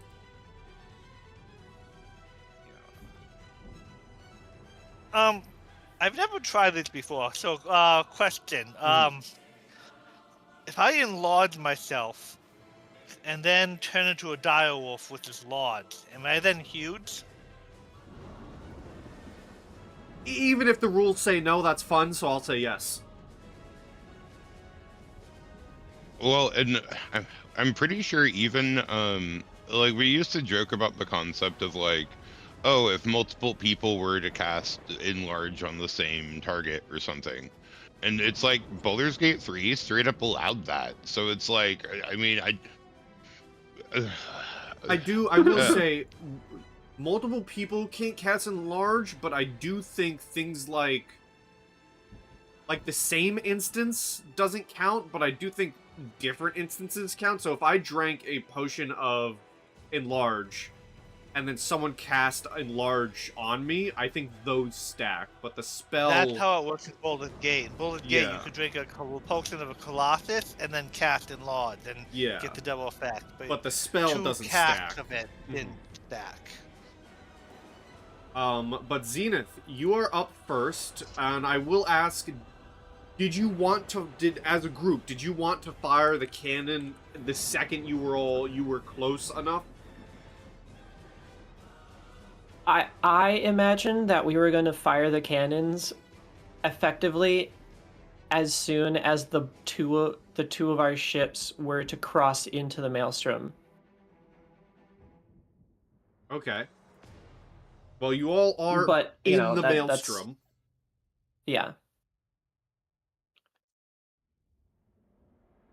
So I guess as soon as possible once in the Maelstrom. Okay. Got that guy. So then I will say that you all, whoever would have, and have fired the ladder, and with assistance, like it ropes in and attaches itself, to the enemy ship, allowing a rocky crossing, but a crossing nonetheless. As it is your turn, Zenith.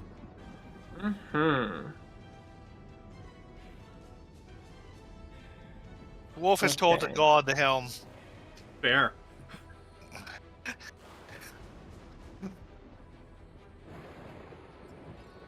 Takes a bonus action for that. Full bore and into the abyss. All right, I am absolutely pulling my wraps out. Got 10 rounds of double speed. The other map, I was over here, up at the helm where, so I'm just gonna put myself back there.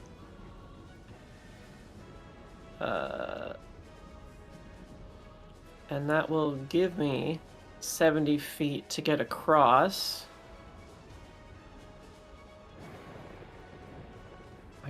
I can't quite get to a position where I'm in striking range, so I will just use my... I will say, I think from the other map, you were right here.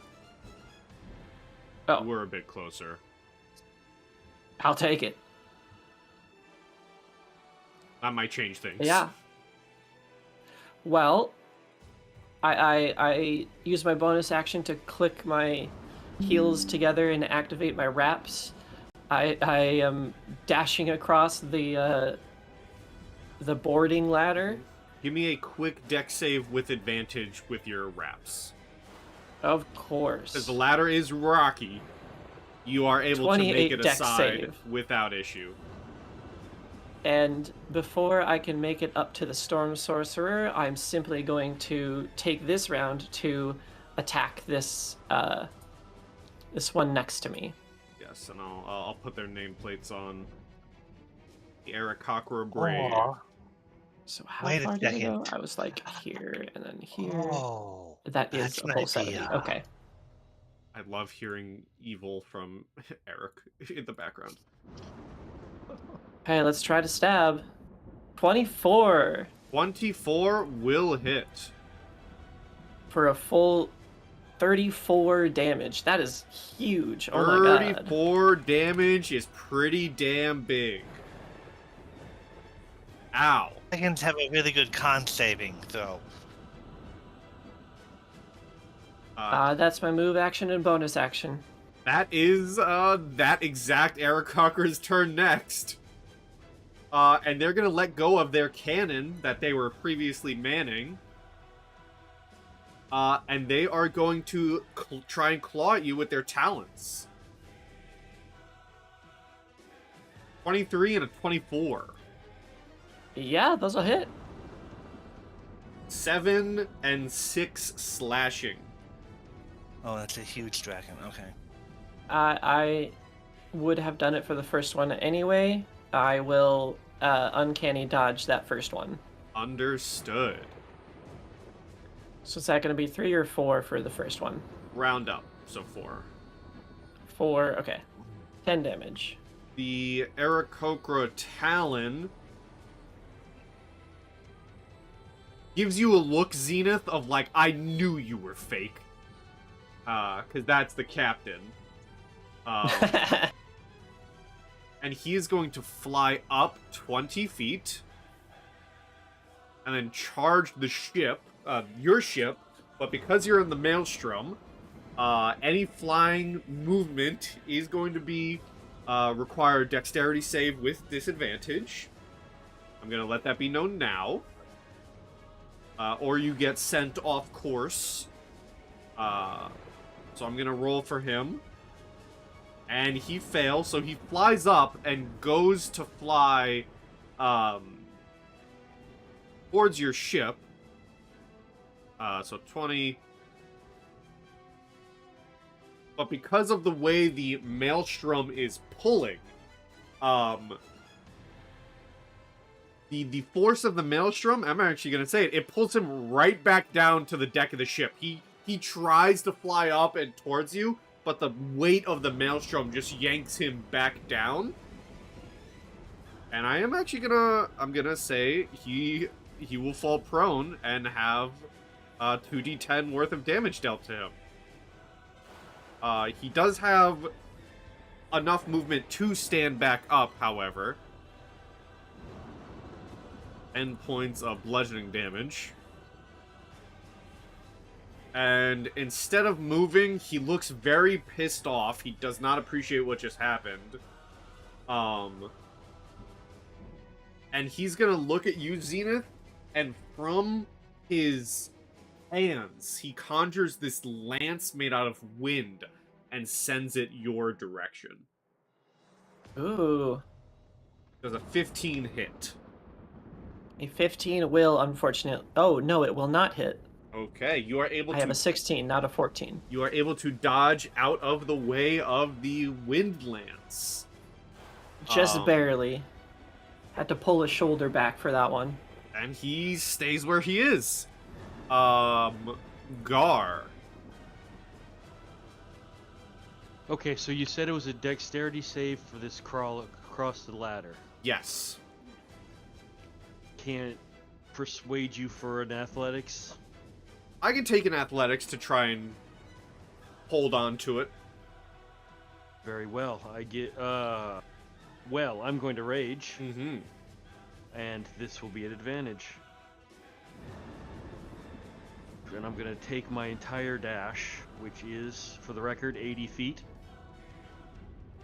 The Okay. idea of climbing over a ladder and a maelstrom pissed him off so Yeah. much. If I'm going to do this, I'm not going to remember it. Yeah, you are able to make it across the ladder without issue.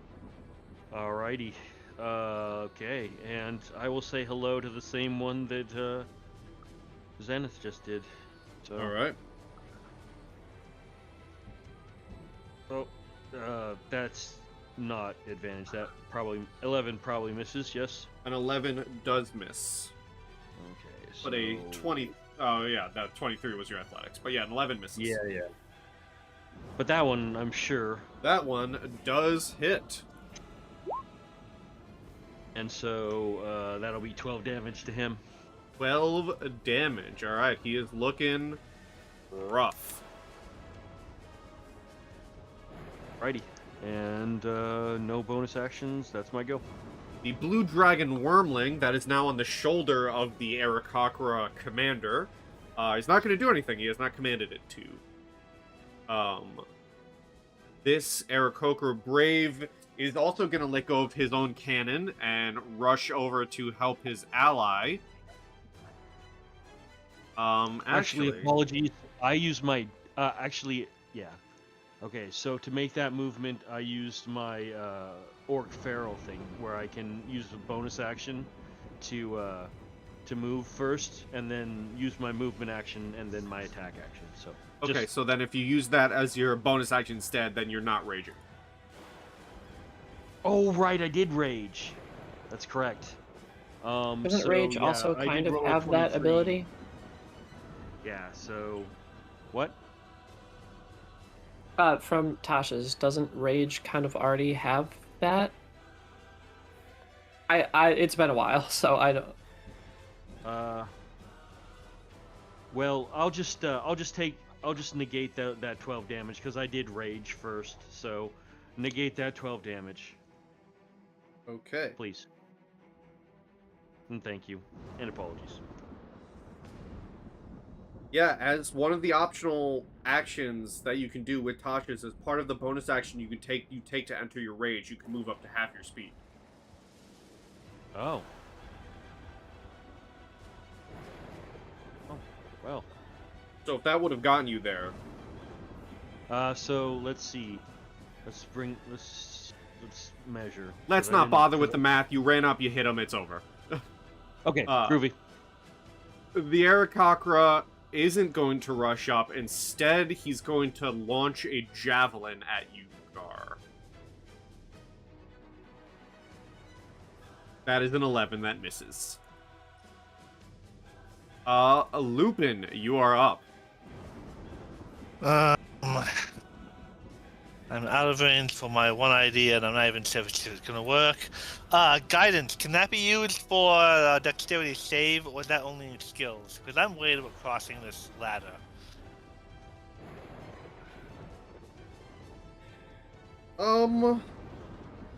It's been so long, for the purpose of this game, I'll allow it to be used, yeah. It says ability check, so I'm not sure if that... I'll allow how it. that's technically classified. You can use Okay, guidance so- for it. Alright, so we use guidance, and then that's an action. Yeah, that's an action. So then I will move.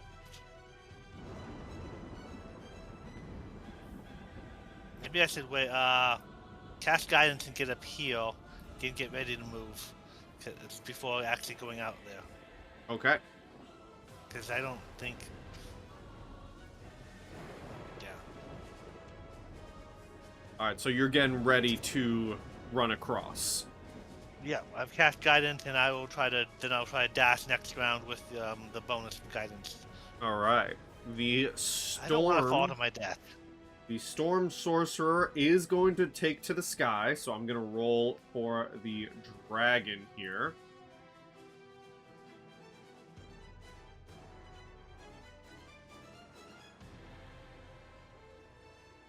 Yeah, so I believe it was a dex I said, dex save, so I'm going to roll for the dragon. to take flight. And I'm going to say, yeah, it definitely struggles to take flight, so I'm going to cut its fly speed in half here. It rolled better than the Aarakocra captain, but not by much. So it is going to go up into the Maelstrom. Both it and the Storm Sorcerer. And they are going to go up.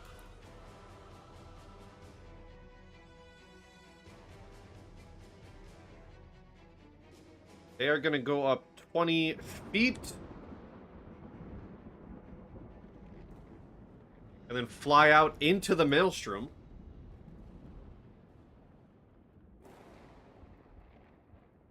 But the Storm Priest is going to look towards you, Lupin, getting ready to cross the rope, the ladder, the bridge, and fire a storm bolt at you. A bolt of lightning. But not a lightning bolt. Not the spell lightning bolt. Does a 17 hit Lupin? Yes, just barely, but it definitely hits. You are going to get blasted for 8 lightning damage. That was very poor from them.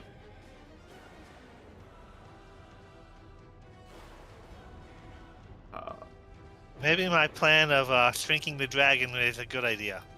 The last Aarakocra Brave is going to... will drop and go to melee with Garr. For 2 talent attacks for an 18 and a 21. Both hit. So you're halving these. First is 8 to 4. The second is 5 to 3, I believe. So 8 to 4. So that's 7 total. Yes. Vincent. Alright, I'm gonna do something stupid but fun. So here's what I want to do. I'm going to go ahead. Todd knows what I'm gonna do. I'm gonna raise my hands and conjure up some celestial being. Ooh. To appear right in front of me. That's not it. Shares my initiative and it operates after me. So I'm gonna use my action to do that. I have the celestial spirit here. Aha! Yeah, I remember this Alright. terrifying thing. Yeah, exactly. Pi, I want to ask you a very honest opinion. Yeah.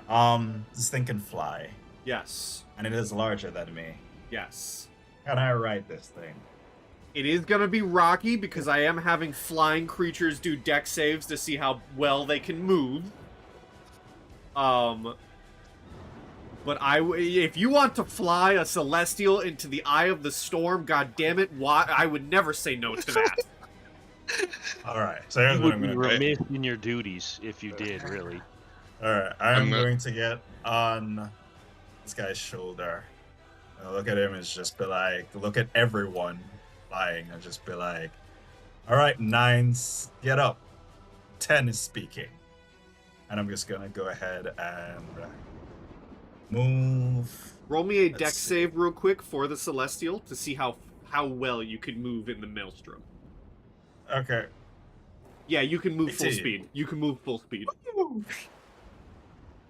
I am going to take Nathaniel, because yes, that's his name. And we're gonna move. We're gonna dash right to here, because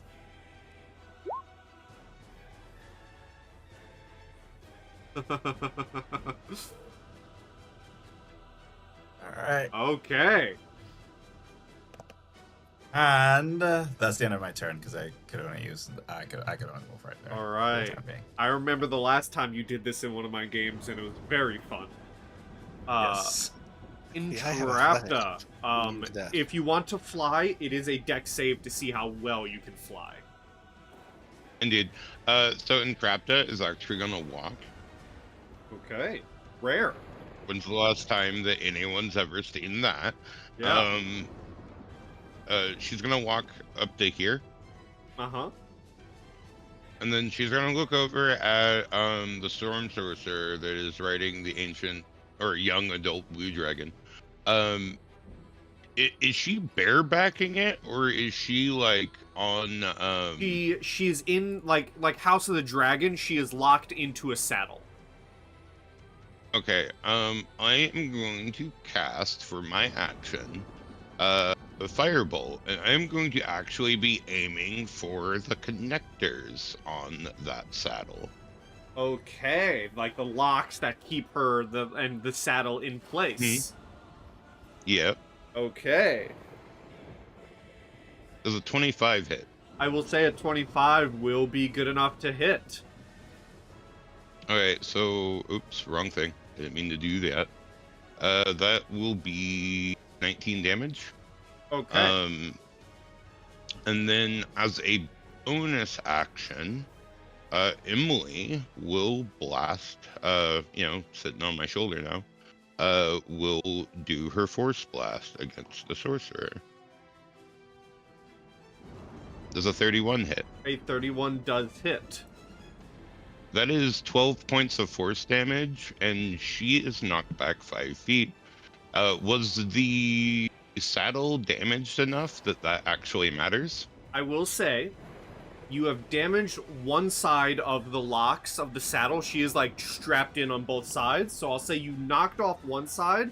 The 5 feet does push her back a little bit, and I'm gonna say it like she dangles a little bit, and I will say when it gets back to her turn, it will be a bonus action from her to resaddle the dragon. Okay. That will be my turn. Okay. The scout is going to continue piloting the ship. Zenith. Yeah, There's a celestial before you now. there sure is. The brave in front of me was hurt pretty bad. How hurt is this brave? If you gave it a similar stab that you previously gave it, you could probably kill him. Alright, well, I will bonus action disengage, just so that I have that for the rest of the round. I'm going to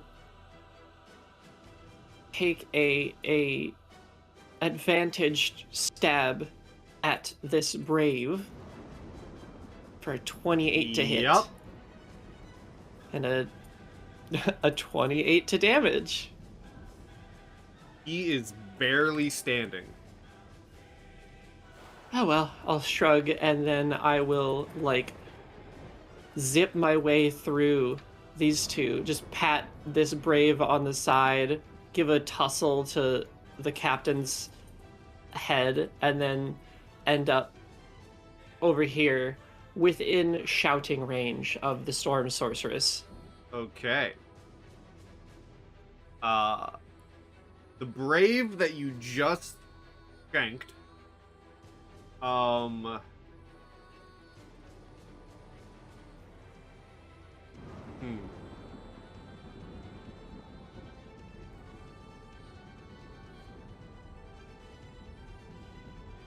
Oh, wow, that's great. The Aarakocra doesn't provoke an opportunity attack when it flies out of an enemy's reach. So he's gonna attempt to fly directly up and away from everyone. But don't I have Sentinel though? I do not think that trumps flyby. Okay, cool. Because it does specifically say doesn't provoke an attack of opportunity. Fair enough. So the Brave is going to try to fly. He will get up. He's going to fly himself up 20 feet into the air. They love 20 feet. And then he's going to look down at you, Zenith, and chuck a javelin. Sure. 13. A 13 is not gonna work.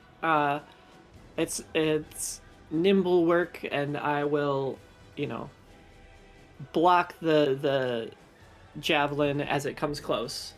Okay. The commander and his wormling are both gonna go after you. They don't like you. You're getting on their nerves. It's a shame. And he's gonna come at you with 2 of his talons. You know what? First, you see him kind of power up with a nearby lightning strike. And you see his talons begin to spark with lightning and electricity. And then he's gonna attack you twice, or attempt to attack you twice.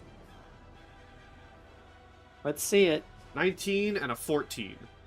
The first one will hit.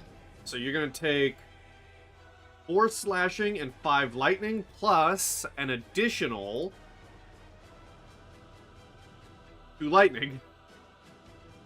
So, are they both charging over to attack me? The wormling is on his shoulder. I'm kind of just having it move with him, and he's gonna give it a command to attack on his next turn, on the wormling's next turn. Yes. Okay, I'm gonna uncanny dodge that. So, 4 slashing goes down to 2, and the 7 lightning goes down to 4, which will again go down to 2 because I'm a genasi. Ah, there you go. So a grand total of 4 damage. That is his turn, Garr. Alright, so I'm gonna hit the guy right in front of me that didn't fly up. Okay. And you have advantage. Power. Indeed. So, advantage. And then 2 attacks. Incoming right now. Hits and misses. That's what I thought. That's 11 damage. 11 damage. Alrighty. Anything else? No. Alright. The wormling is going to bite you, Zenith, or attempt to. As it snaps its jaws for 14. I pull back just in time. Yes, you do. This Aarakocra, seeing a sudden celestial in front of him, is going to try and attack it. Does the Celestial have a saddle? No. I'm joking. That is a 12 and a 15. Both miss. Both miss. Lupin, you're up.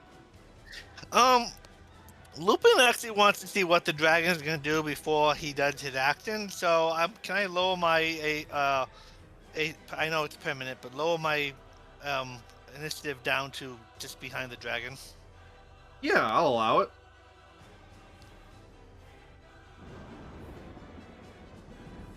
So the Storm Sorcerer will use their bonus action to climb back on, and I will again roll for the dragon to see how far they can move within the storm. They will have half their movement.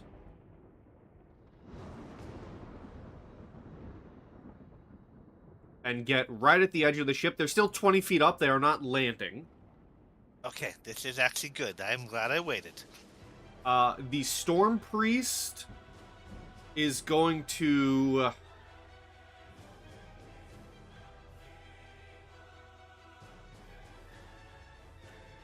Let's see here.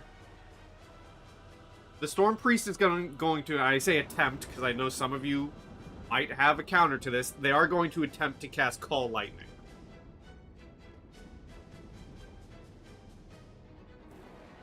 I don't know if anyone has Counterspell.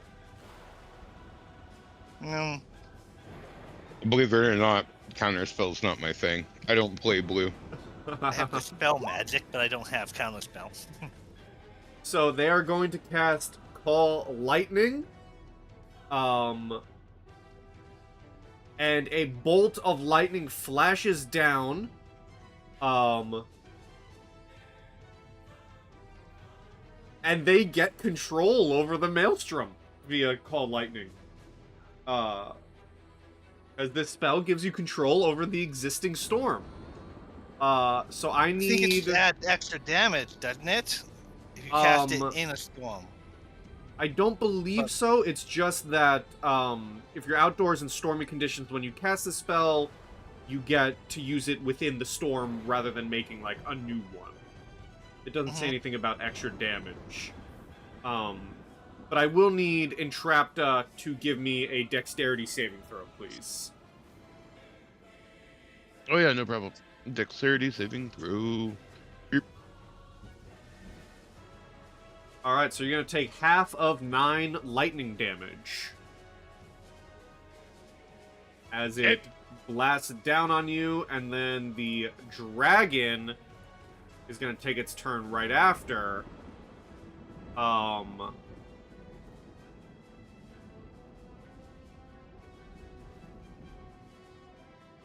And it's gonna breathe some lightning.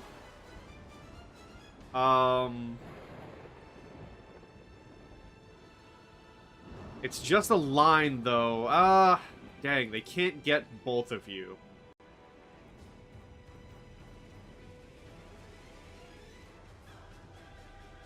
It's just gonna try and scar the ship. So I'm gonna need another dex save Entrapta for the dragon breath. No, I'm taking that shit. You are taking 53 lightning damage. Are you okay? Yep. I am alive. Okay. And Okay, it's a strong word, though. Okay is a strong word. That is their turn, though, and it goes to Lupin. Okay. Lupin is going to try using Enlarge Reduce, but he wants to reduce the dragon and not the saddle down to the size lords. Interesting. Okay. So the DC save is 16. I con save. I know dragons have. Hey, I con have a save. question. Sure. Would you consider the Storm Sorcerer worn and or carried?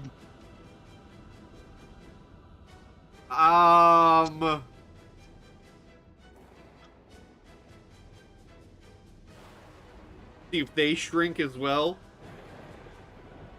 They are currently within the saddle.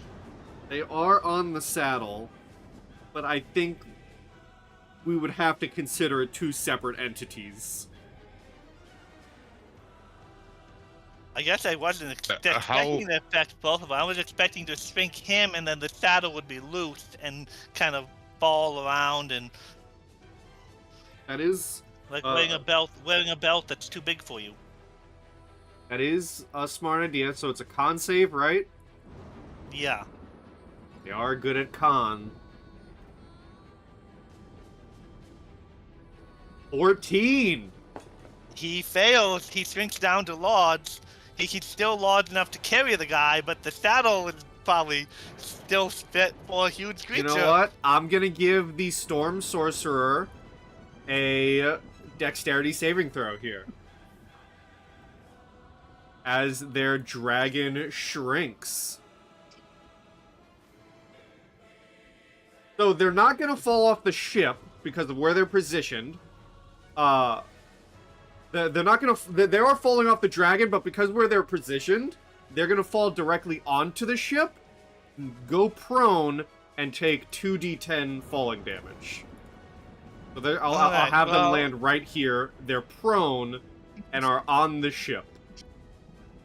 For a bonus action, I will transform into my direwolf form, and I will move up next to him, and just kind of with a wicked wolf grin. There you are. We'll keep Lupin where he is so we know. Actually, I'll put his token by the, right here. Off to the side. We'll have him be the pilot. I can't attack this round, but because I cast a spell. But now things get fun. Yes. This Aarakocra Brave, who's still on the ground, is gonna try and return blows to Garr for a 21 and a 15. First hits, second doesn't. 5 slashing. 3 slashing. Vincent and the Celestial. Nathaniel. Alright, Scrub, so here's what I'm gonna do. Inflict wounds, level 3. 23 hits, right? On this guy? Yeah. Yes, that does hit. How's he looking? He's looking still pretty okay, but very hurt. Okay. I'm gonna continue. How far is his buddy? 20 feet Yeah. in the sky. Okay. So I'm gonna command Nathaniel to kind of fly up. Give me that deck save. Dex save. Yep, you're T. good. Alright. And he is gonna go and hit him twice, because Celestials can attack equal to the number half the spell. And it's a level 5 spell, so that's two hits. So first one. Misses. Oh, okay. Can't have everything. And that will be the end of my turn. Alright. I Entrapta. think he would actually fit better more over here. Alright. A little bit more better. Oh. Fine. Wait. Fine. Oh, it's already. Wanted to like cast channel the channel divinity thing, but I think it's the end of my turn, isn't it? Yeah. If I can... I've All done right. that to the others. I'm gonna say no. Okay, that's fine. That's my fault. I should have paid attention. Right. Can I heavily insist that that he doesn't move there? Oh, okay. If you, Like I hate to do that, but I just saw how he was fitting along the edge of the ship. But okay, if you got plans, You have space so- to be there. You're not dangling off the edge or anything. Okay, and I just felt like, am I like off the edge? I No, was you're swayed good. with You're that. good. no, I've been formulating a plan this entire time. And it's like it's Yeah, your and turn, and then it's I like, understand that boom, you- your plan you're has on- been cock-blocked. No, I just didn't thank wanna you. fall off the ship. Yeah. Thank you so much. Your sacrifice will be remembered. So, Entrapta is gonna like gunslinger her like pistol wand down into her hip, Mm-hmm. like almost like sheathing it into something that is then gonna break off of her like belt, and it's gonna like kind of like change the look of her like pistol, like her wand pistol, to look more like a wand MP5. Okay. And she is going to like leap. She's gonna take her movement to like right here, but the way that she does that is more like leaping through the air, right? As I'm going to take my attack, which I would like to essentially like. She's doing this while she's leaping, not so much I'm moving and then attacking. So essentially I'm using one of my stored magic item uses to use Scorching Ray at 2nd level. Okay. All 3 of those are going to her Yeah. as she like leaps over towards this way. Roll the second. Roll the second. Okay, no, that works. I can do the math here.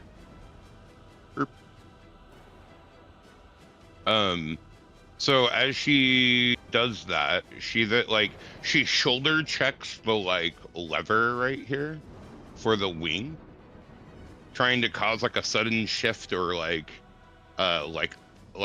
catch of the updraft from the movement of the wing to like kind of cause the ship to like kind of tilt a little bit, right? Mhm. And bonus action during that moment, Emily is going to shoot her from her shoulder. Okay. Beep, beep, beep, beep. Where the 5 feet off. If it works, they go tumbling, and then we just have a dragon to deal with. fucking what? Wow, I Uh, rolled really good on that damage. What does it look like as the Storm Sorcerer dies? So essentially, like, Entrapta like does that leap thing, like shoots her like 3 times, and then like hits the lever, causing the entire ship to kind of like tilt. And then like Emily like shoots off of the shoulder and like hits her and knocks her off the edge into the Maelstrom. Give me both Lupin and Entrapta, give me perception checks, please. That should be the same. Yeah, that should not be affected by wolf form. So perception is. The only thing that Entrapta notices is how awesome that was.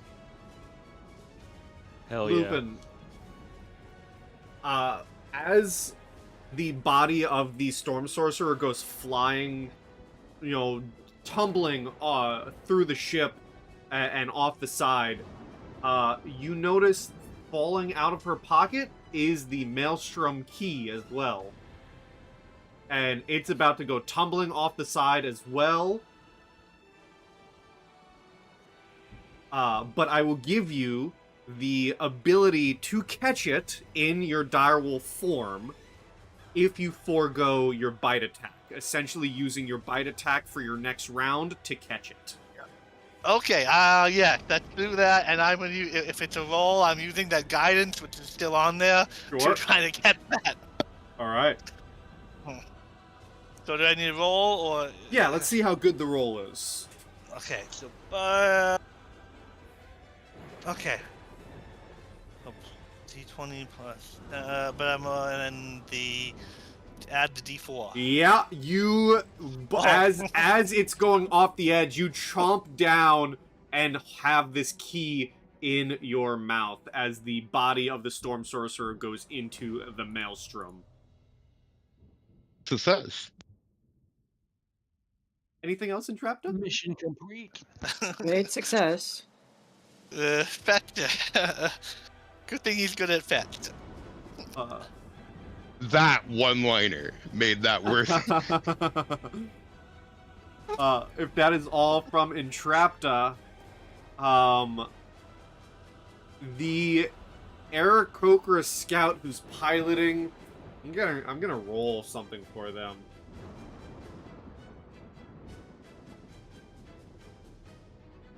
Yeah, they see the body of their leader go flying into the Maelstrom and are going to try and, without any orders, acting on himself, is going to try and turn the ship out of the Maelstrom.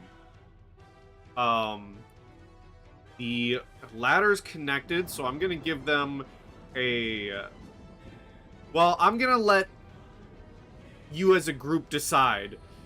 Do you want the ladder? Do you want him to try to drag your ship, or do you want the ladder to just break as he tries drifting off? I don't think As long we're as at somebody the comes pick cannon. me up, sure. I'd go for the breaking if somebody come and pick me up.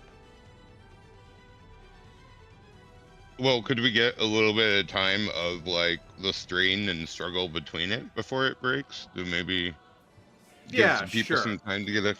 So I'm gonna roll a strength check for him. A 4. So I'm gonna say a very, very minimal, but he does begin to turn the ship ever so slightly. Hold on a second. Maybe roll damage on the ladder and give it a set of hit points. God dang it. That is a good idea. He is gonna turn the ship a little bit, though. Just like that. And I'll say the ladder I'll give the ladder... Whoops. I'll give the ladder, we'll call it 25 HP. And with a 4 on his strength, it's just gonna deal 4 damage. That is his turn. Zenith.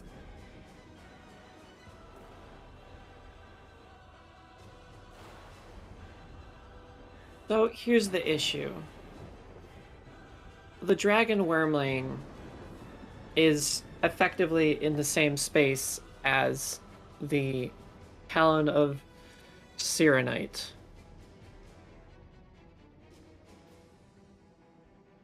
RP-wise, So- yes. Mechanically-wise, I am placing him in this square. Okay.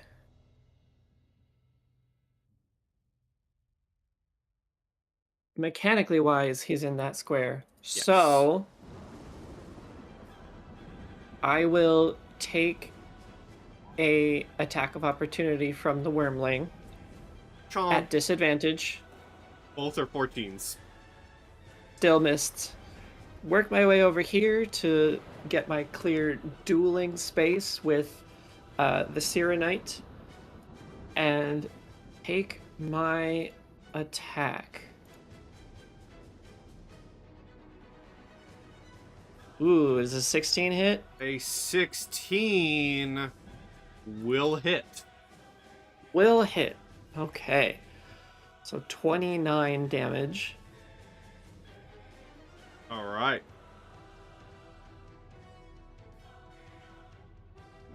And that is all.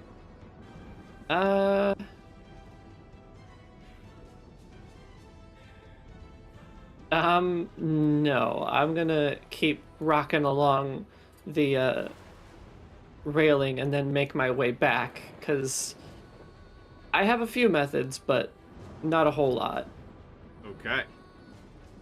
I'm not sure how far I've gone, but if I use dash, I should be able to make it across. And deck save with advantage. Yep. 26. Just dancing along this shifting, cracking ladder, making my way back to our ship. All right. This Aarakocra is gonna try and fight the Celestial mid-air. That's an 8 and a 12.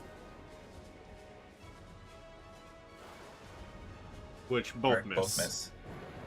The Talon does not appreciate that you're leaving him. He's gonna try to fly. Go right ahead. 13, he's gonna get half of his movement.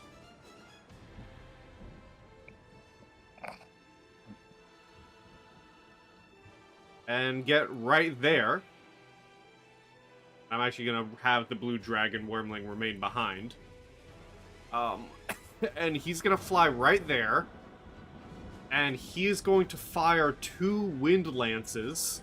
One at the direwolf, and then one at Zenith. The first one's at the direwolf for a 20. That will hit. 14 force damage and a strength saving throw. This is 14 damage. Mhm. A strength saving throw. Strength is 17 in this form.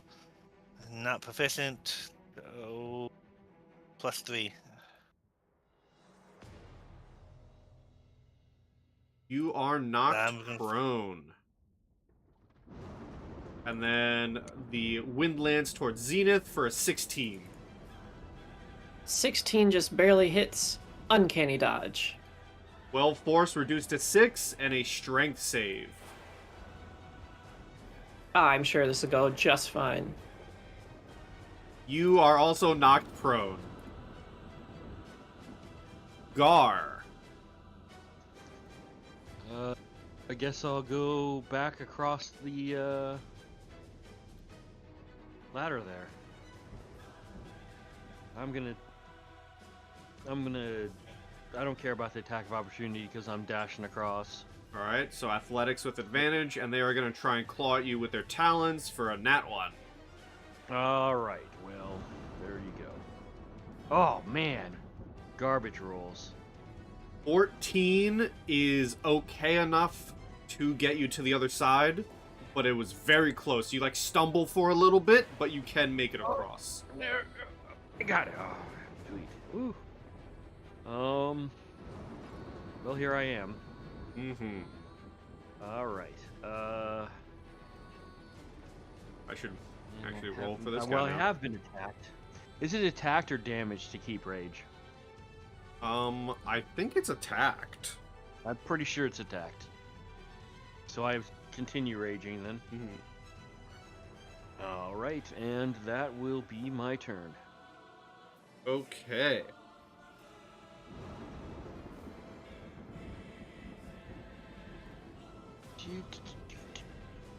If your turn ends and you haven't attacked a hostile creature since your last turn Oh. or taken damage. Okay, so it's if you attacked. So Yeah. I'm out of rage then. So let me just mark down a rage. So you are no longer raging. Oh wait. The wormling. Its master flew off.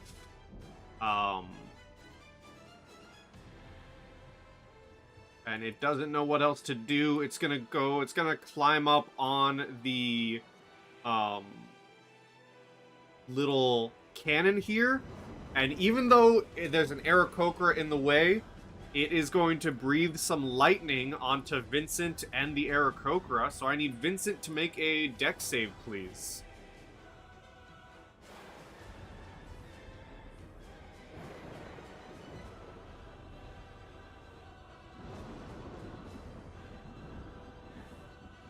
$11 does not succeed.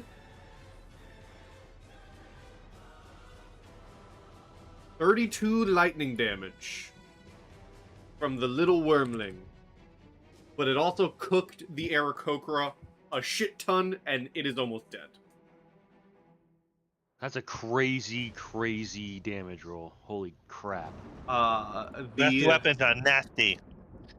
The young adult. I'm not sure the DC, but it may have grown. I may have had. I rolled a 12 on my concentration check. I may have failed to maintain concentration. You were dealt 14 damage. I think you're fine. Yeah, DC a 10. DC 10, okay. The dragon is not going to risk a... actually, no, this dragon is smarter than its wormling brethren. I need to roll a d6 first. Does not get its breath back.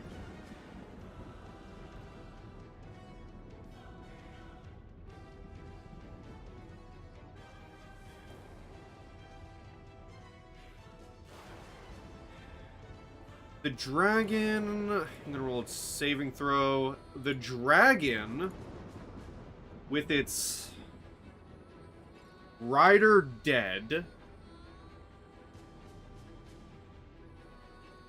is gonna begin to fly away. Oh, we don't have to It was fight its him? only option. If it stayed, we all know what I was gonna do. It sees all of you still alive. Your eyes met. All of you coming after it. You hear the Aarakocra Talon, the Aarakocra leader, shout towards it.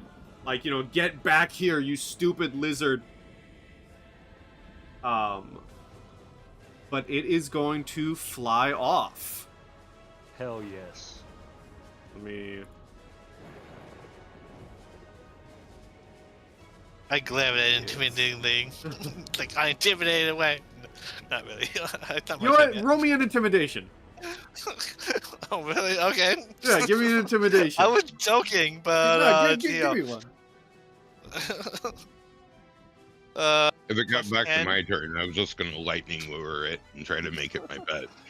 I have a plus. That's one of his skills. I have a +10 to that. Yeah, 22, you growl at it, and it does not want to mess with you. And it flies off screen.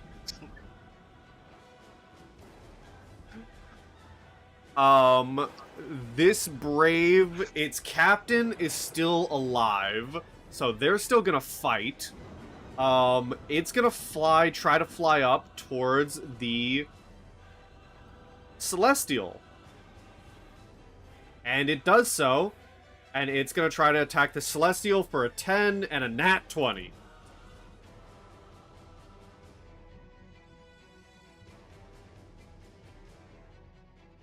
So 11 damage, 11 slashing to the Celestial.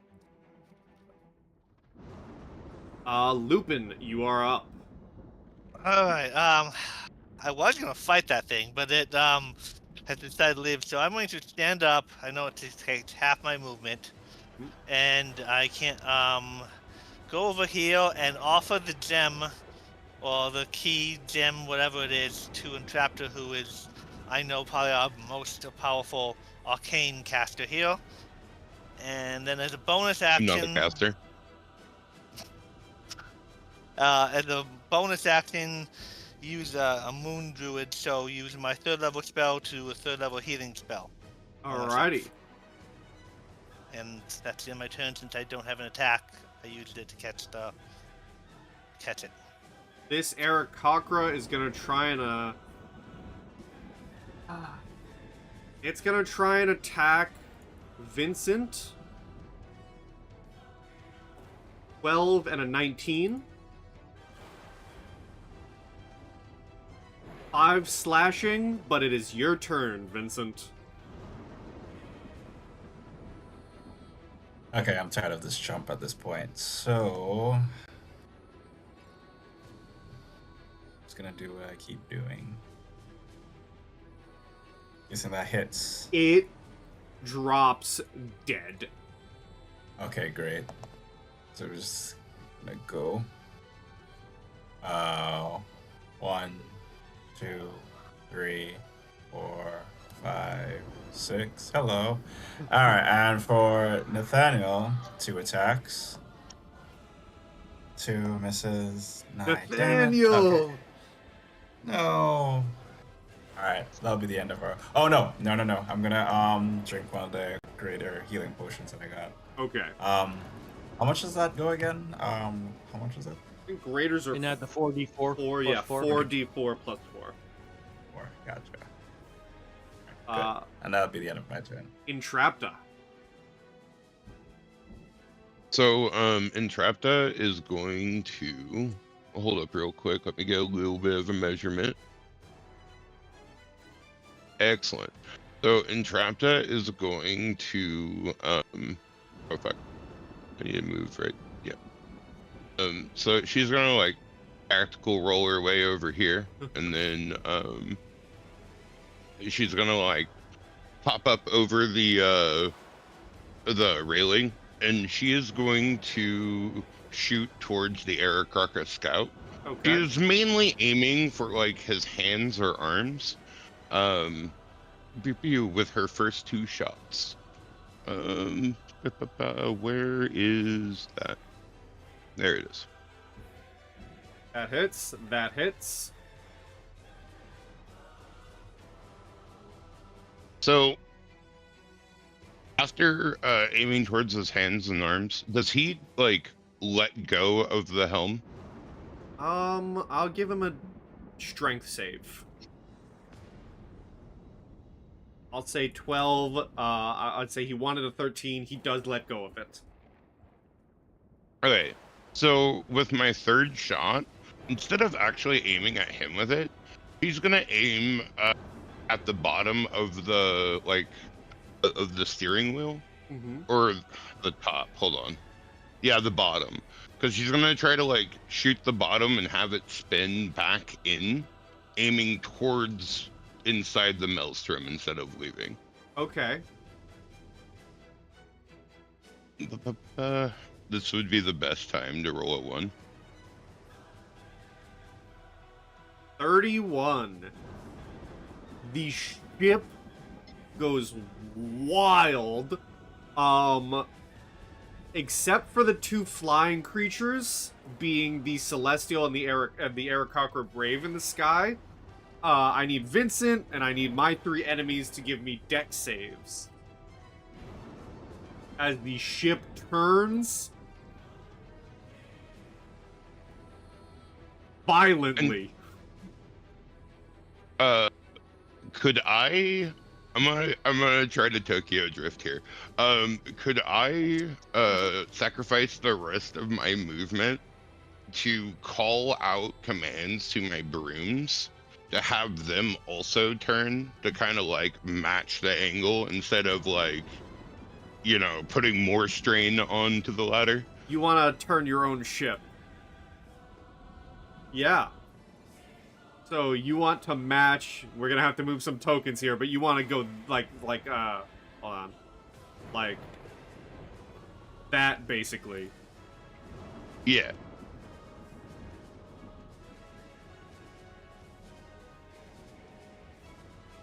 Yeah, sure. That'll be my turn.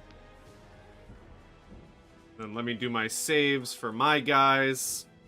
So the Scout is fine. The Brave tumbles off the side of the ship. And the They have Wormling... The Wormling also goes falling off the side of the ship.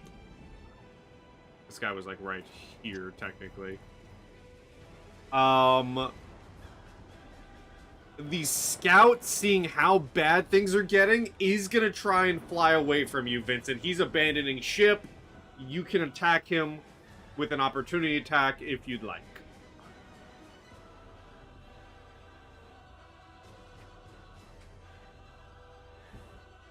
That does hit. It doesn't kill, though. Let's see if he can take off into the skies. No! He goes to fly up, but the Maelstrom keeps him grounded, and he looks terrified. This Brave is gonna keep trying to fight Nathaniel. A 22 and an 11. 10 slashing from the 22. Zenith. Yeah. I will hoist myself to my feet. I'll look over towards the front of the ship and just call out, "Where's the key?" Points to like, you know, Lupin's mouth. All right.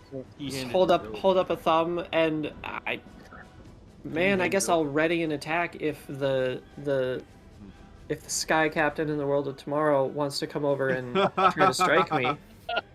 That's great. He is going to try. He's gonna do a dex to see if he can fly to you. A 10. That's gonna cut his movement in half. Here, I'll even go forward a little for him. Hey, you know what? Even half movement, he has enough to get to you. All right. Welcome to hell. That hits.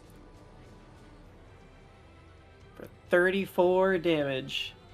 Skewering him as he comes in to attack me. And as you skewer him, he's bleeding heavily, but he laughs in your face and kind of pulls himself closer into the rapier as he goes to rake your face with his talons.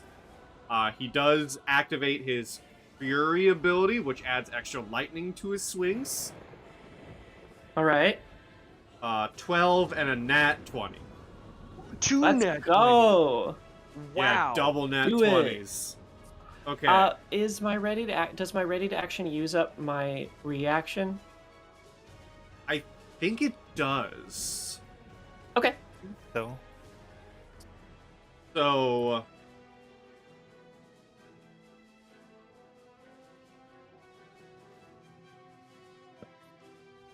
So 6. Just checking to make sure. So 18 total damage from the regular strike. And then I'm just going to do... Okay. Yes? And then No, go ahead. I'm just deciphering the damage myself. Yep. And then I'm just going to max his bonus damage. So that's an additional 12 lightning damage on top of that.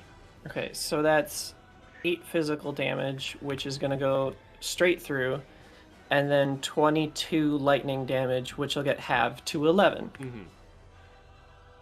Good thing you're an arrow Mounto, or arrow Genasi. Indeed. I swear this was made for me. Right. Garr. All right. Well, so I'm gonna just step around this cannon. Say hi. Okay. Bellowing. Oh, I'm gonna rage. Okay. And then I'm going to recklessly attack this fool. All right. So let's see where Hits. Hits. crits. So that's 9, and that's How do you kill the Aarakocra captain?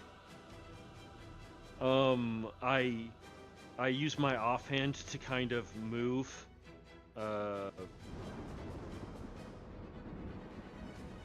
Zephyr? The Zenith. Sorry, I'm horrible with names, and You're good. I just baseball swing him off, or I come in, hit him in the head, knock him down. He tries to fly up. I baseball swing him off into the fucking oblivion, dude. Hell where he yeah. goes. And he is gone. Anything else? I believe that's my go. All right. The wormling is going to leave the scene because it sees its master's corpse fly off the ship and is going to go try chasing it. Wants to eat it. The Aarakocra Brave, who also saw this, is going to try to fly away at half speed and get, like, right there. Lupin. Entrapta is shouting at you, if I hand you something, could you throw it for me? Yeah, I wasn't sure how to whisper back. Use whisper and roll 20 back, but he would shake his. He can't speak, but he would shake his head up and down. But then he also would kind of show the key in the mouth. It's like I kind of already have something, but if you take it, I could throw it. But it's what he tried to get across. But if he tries to, if he changes it, takes that and puts something else, yeah, he would be willing to try to throw something.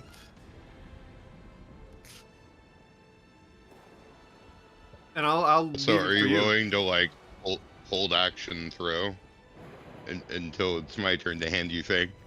Sure. You I take the forgot key to do it from last round. Lupin?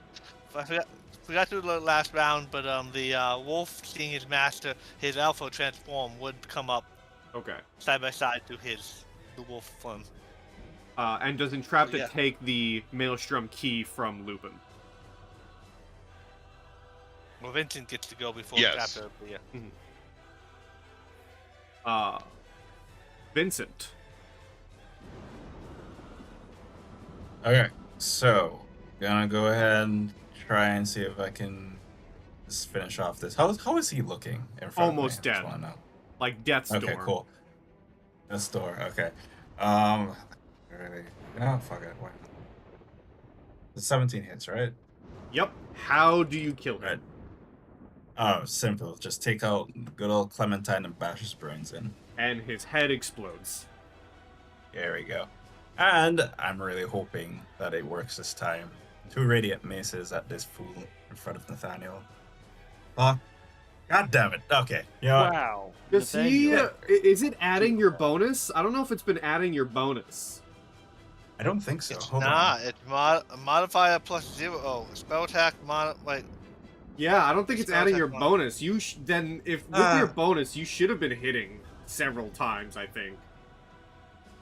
Yeah, that's my bad. Roll, Okay. roll damage. Roll damage. Thank you. How does Nathaniel kill?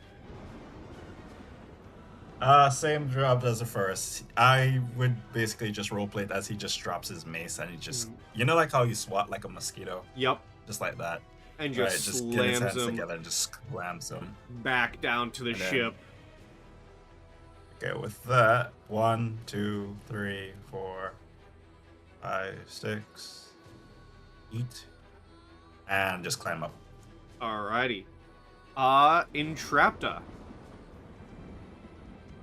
Entrapta like opens up her bag of Momo Jojo and like whispers like serial number, and another broom is like handed out.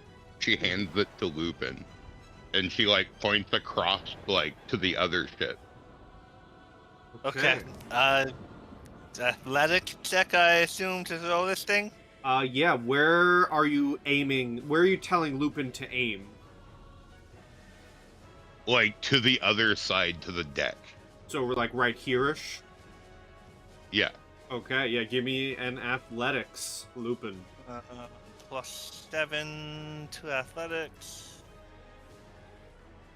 The broom makes it to the other ship.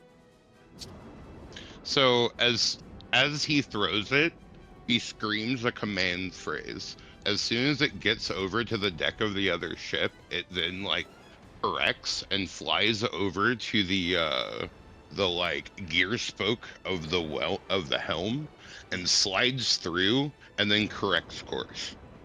Okay.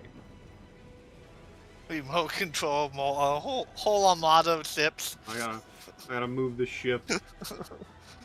Not the map, move the ship. Oh no, not the lightning, the ship. I have a lot of stuff on map layer. Just as a little correct course there. Whew, that got the old blood flowing, didn't it? And unless any of you chase after the last Aarakocra Brave, he's just gonna fly away. Which really, it's just Vincent and Entrapta. Do either of you have a desire to chase this last Aarakocra? And or kill him. Man, I have divine arrow. We reach up to like 100 feet. How far is he? Not that far. Not that Okay. far. Okay. At the end of the day, I mean, we have both ships. We have the key. We don't need their blood. True. But True. What? If he rats, he could bring friends. I was more thinking along it would be funny just to shoot potholes at him, but yeah, that too. I mean, you can fire some shots. I can tell you, combat is over, no matter what. Right. It's 17 and 13. Yeah, roll your damage. It's fine. Was it a level 5 spell? Yeah. So he definitely takes a lot of damage, but, continues flying off. Forward. Okay, that's it. I'm just gonna go fly over. As combat comes to an end, Entrapta, as you hold the key in your hand, can you give me a perception check with advantage, please? Sure.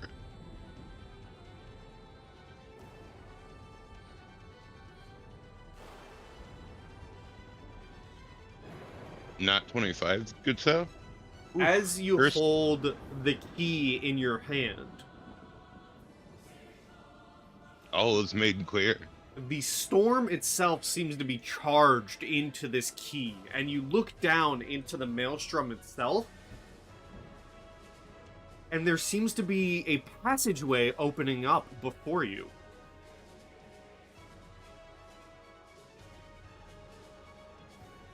The passageway looks too small for the ships, but you do have a fleet of brooms.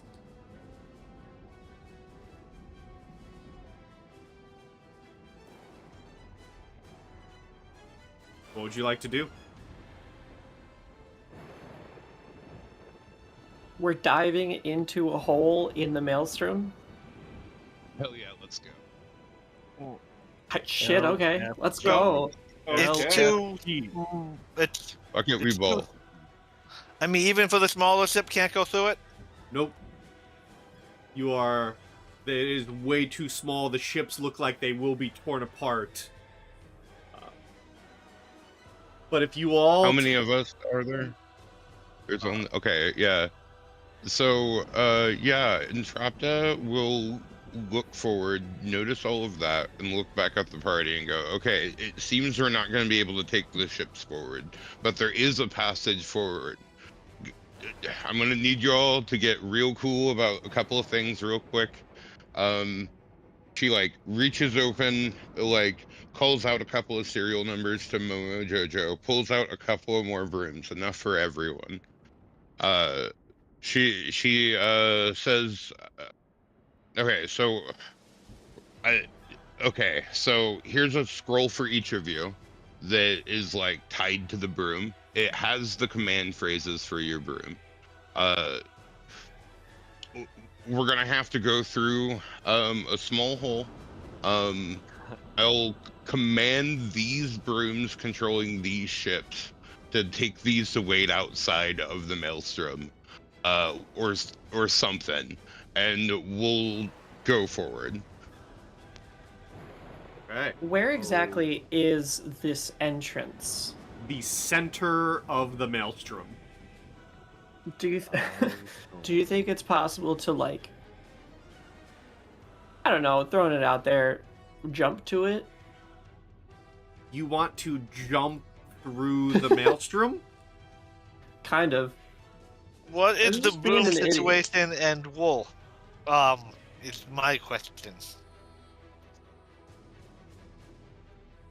I've got a few seconds left on my... Well, I mean, I have plenty more time for it. Well, if you all take the brooms, you will be able Aim to for the fly bushes. down there. I'm taking the broom. I'm not jumping nowhere. Give me a Constitution saving throw, Zenith. Ooh, As okay. you leap into the Maelstrom, the eye of the storm.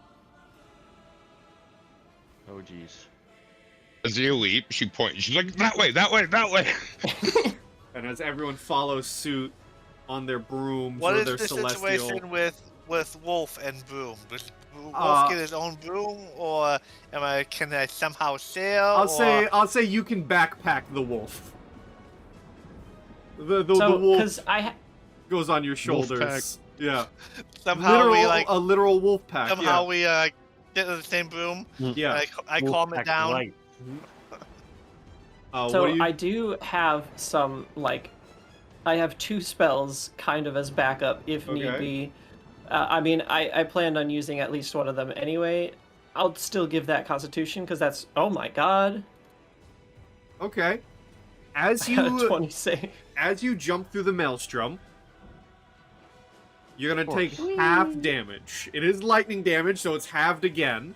Ooh, sweet, let's go. But I am rolling a lot because you're jumping directly into the eye of a violent storm.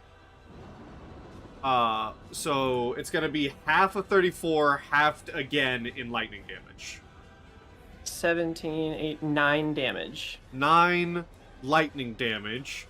You are, however, also plummeting down into what is revealed to be a small island in the middle of the ocean.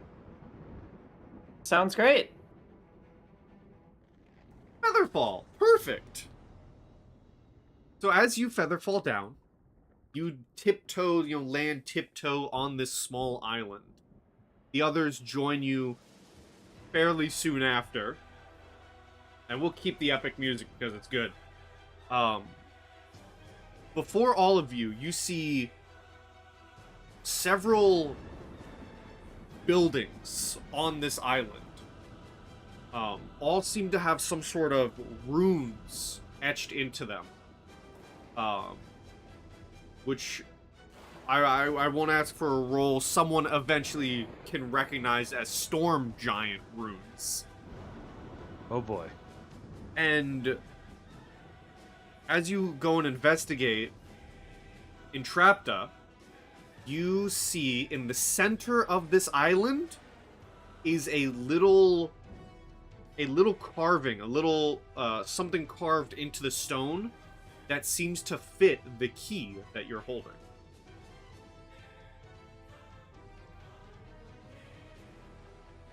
Not thinking even twice about it, because that's how archaeologists are, right? Goes in and just kind of like puts the key in. Let's see, like cause and effect. Let's see what happens. As you slot the key into this little carving, a massive lightning bolt strikes the key and seems to blitz its way through the various buildings on the island. And from the various buildings, smoke and,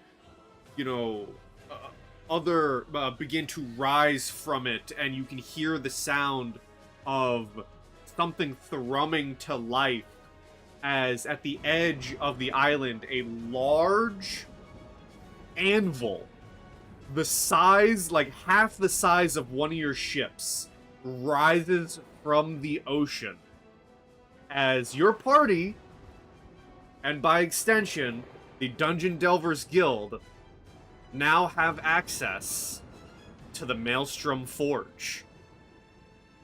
All right. And with that, because we ran a bit late, who knows how you get back, but you're all on this island with a small fleet of ships and a storm giant forge at your disposal.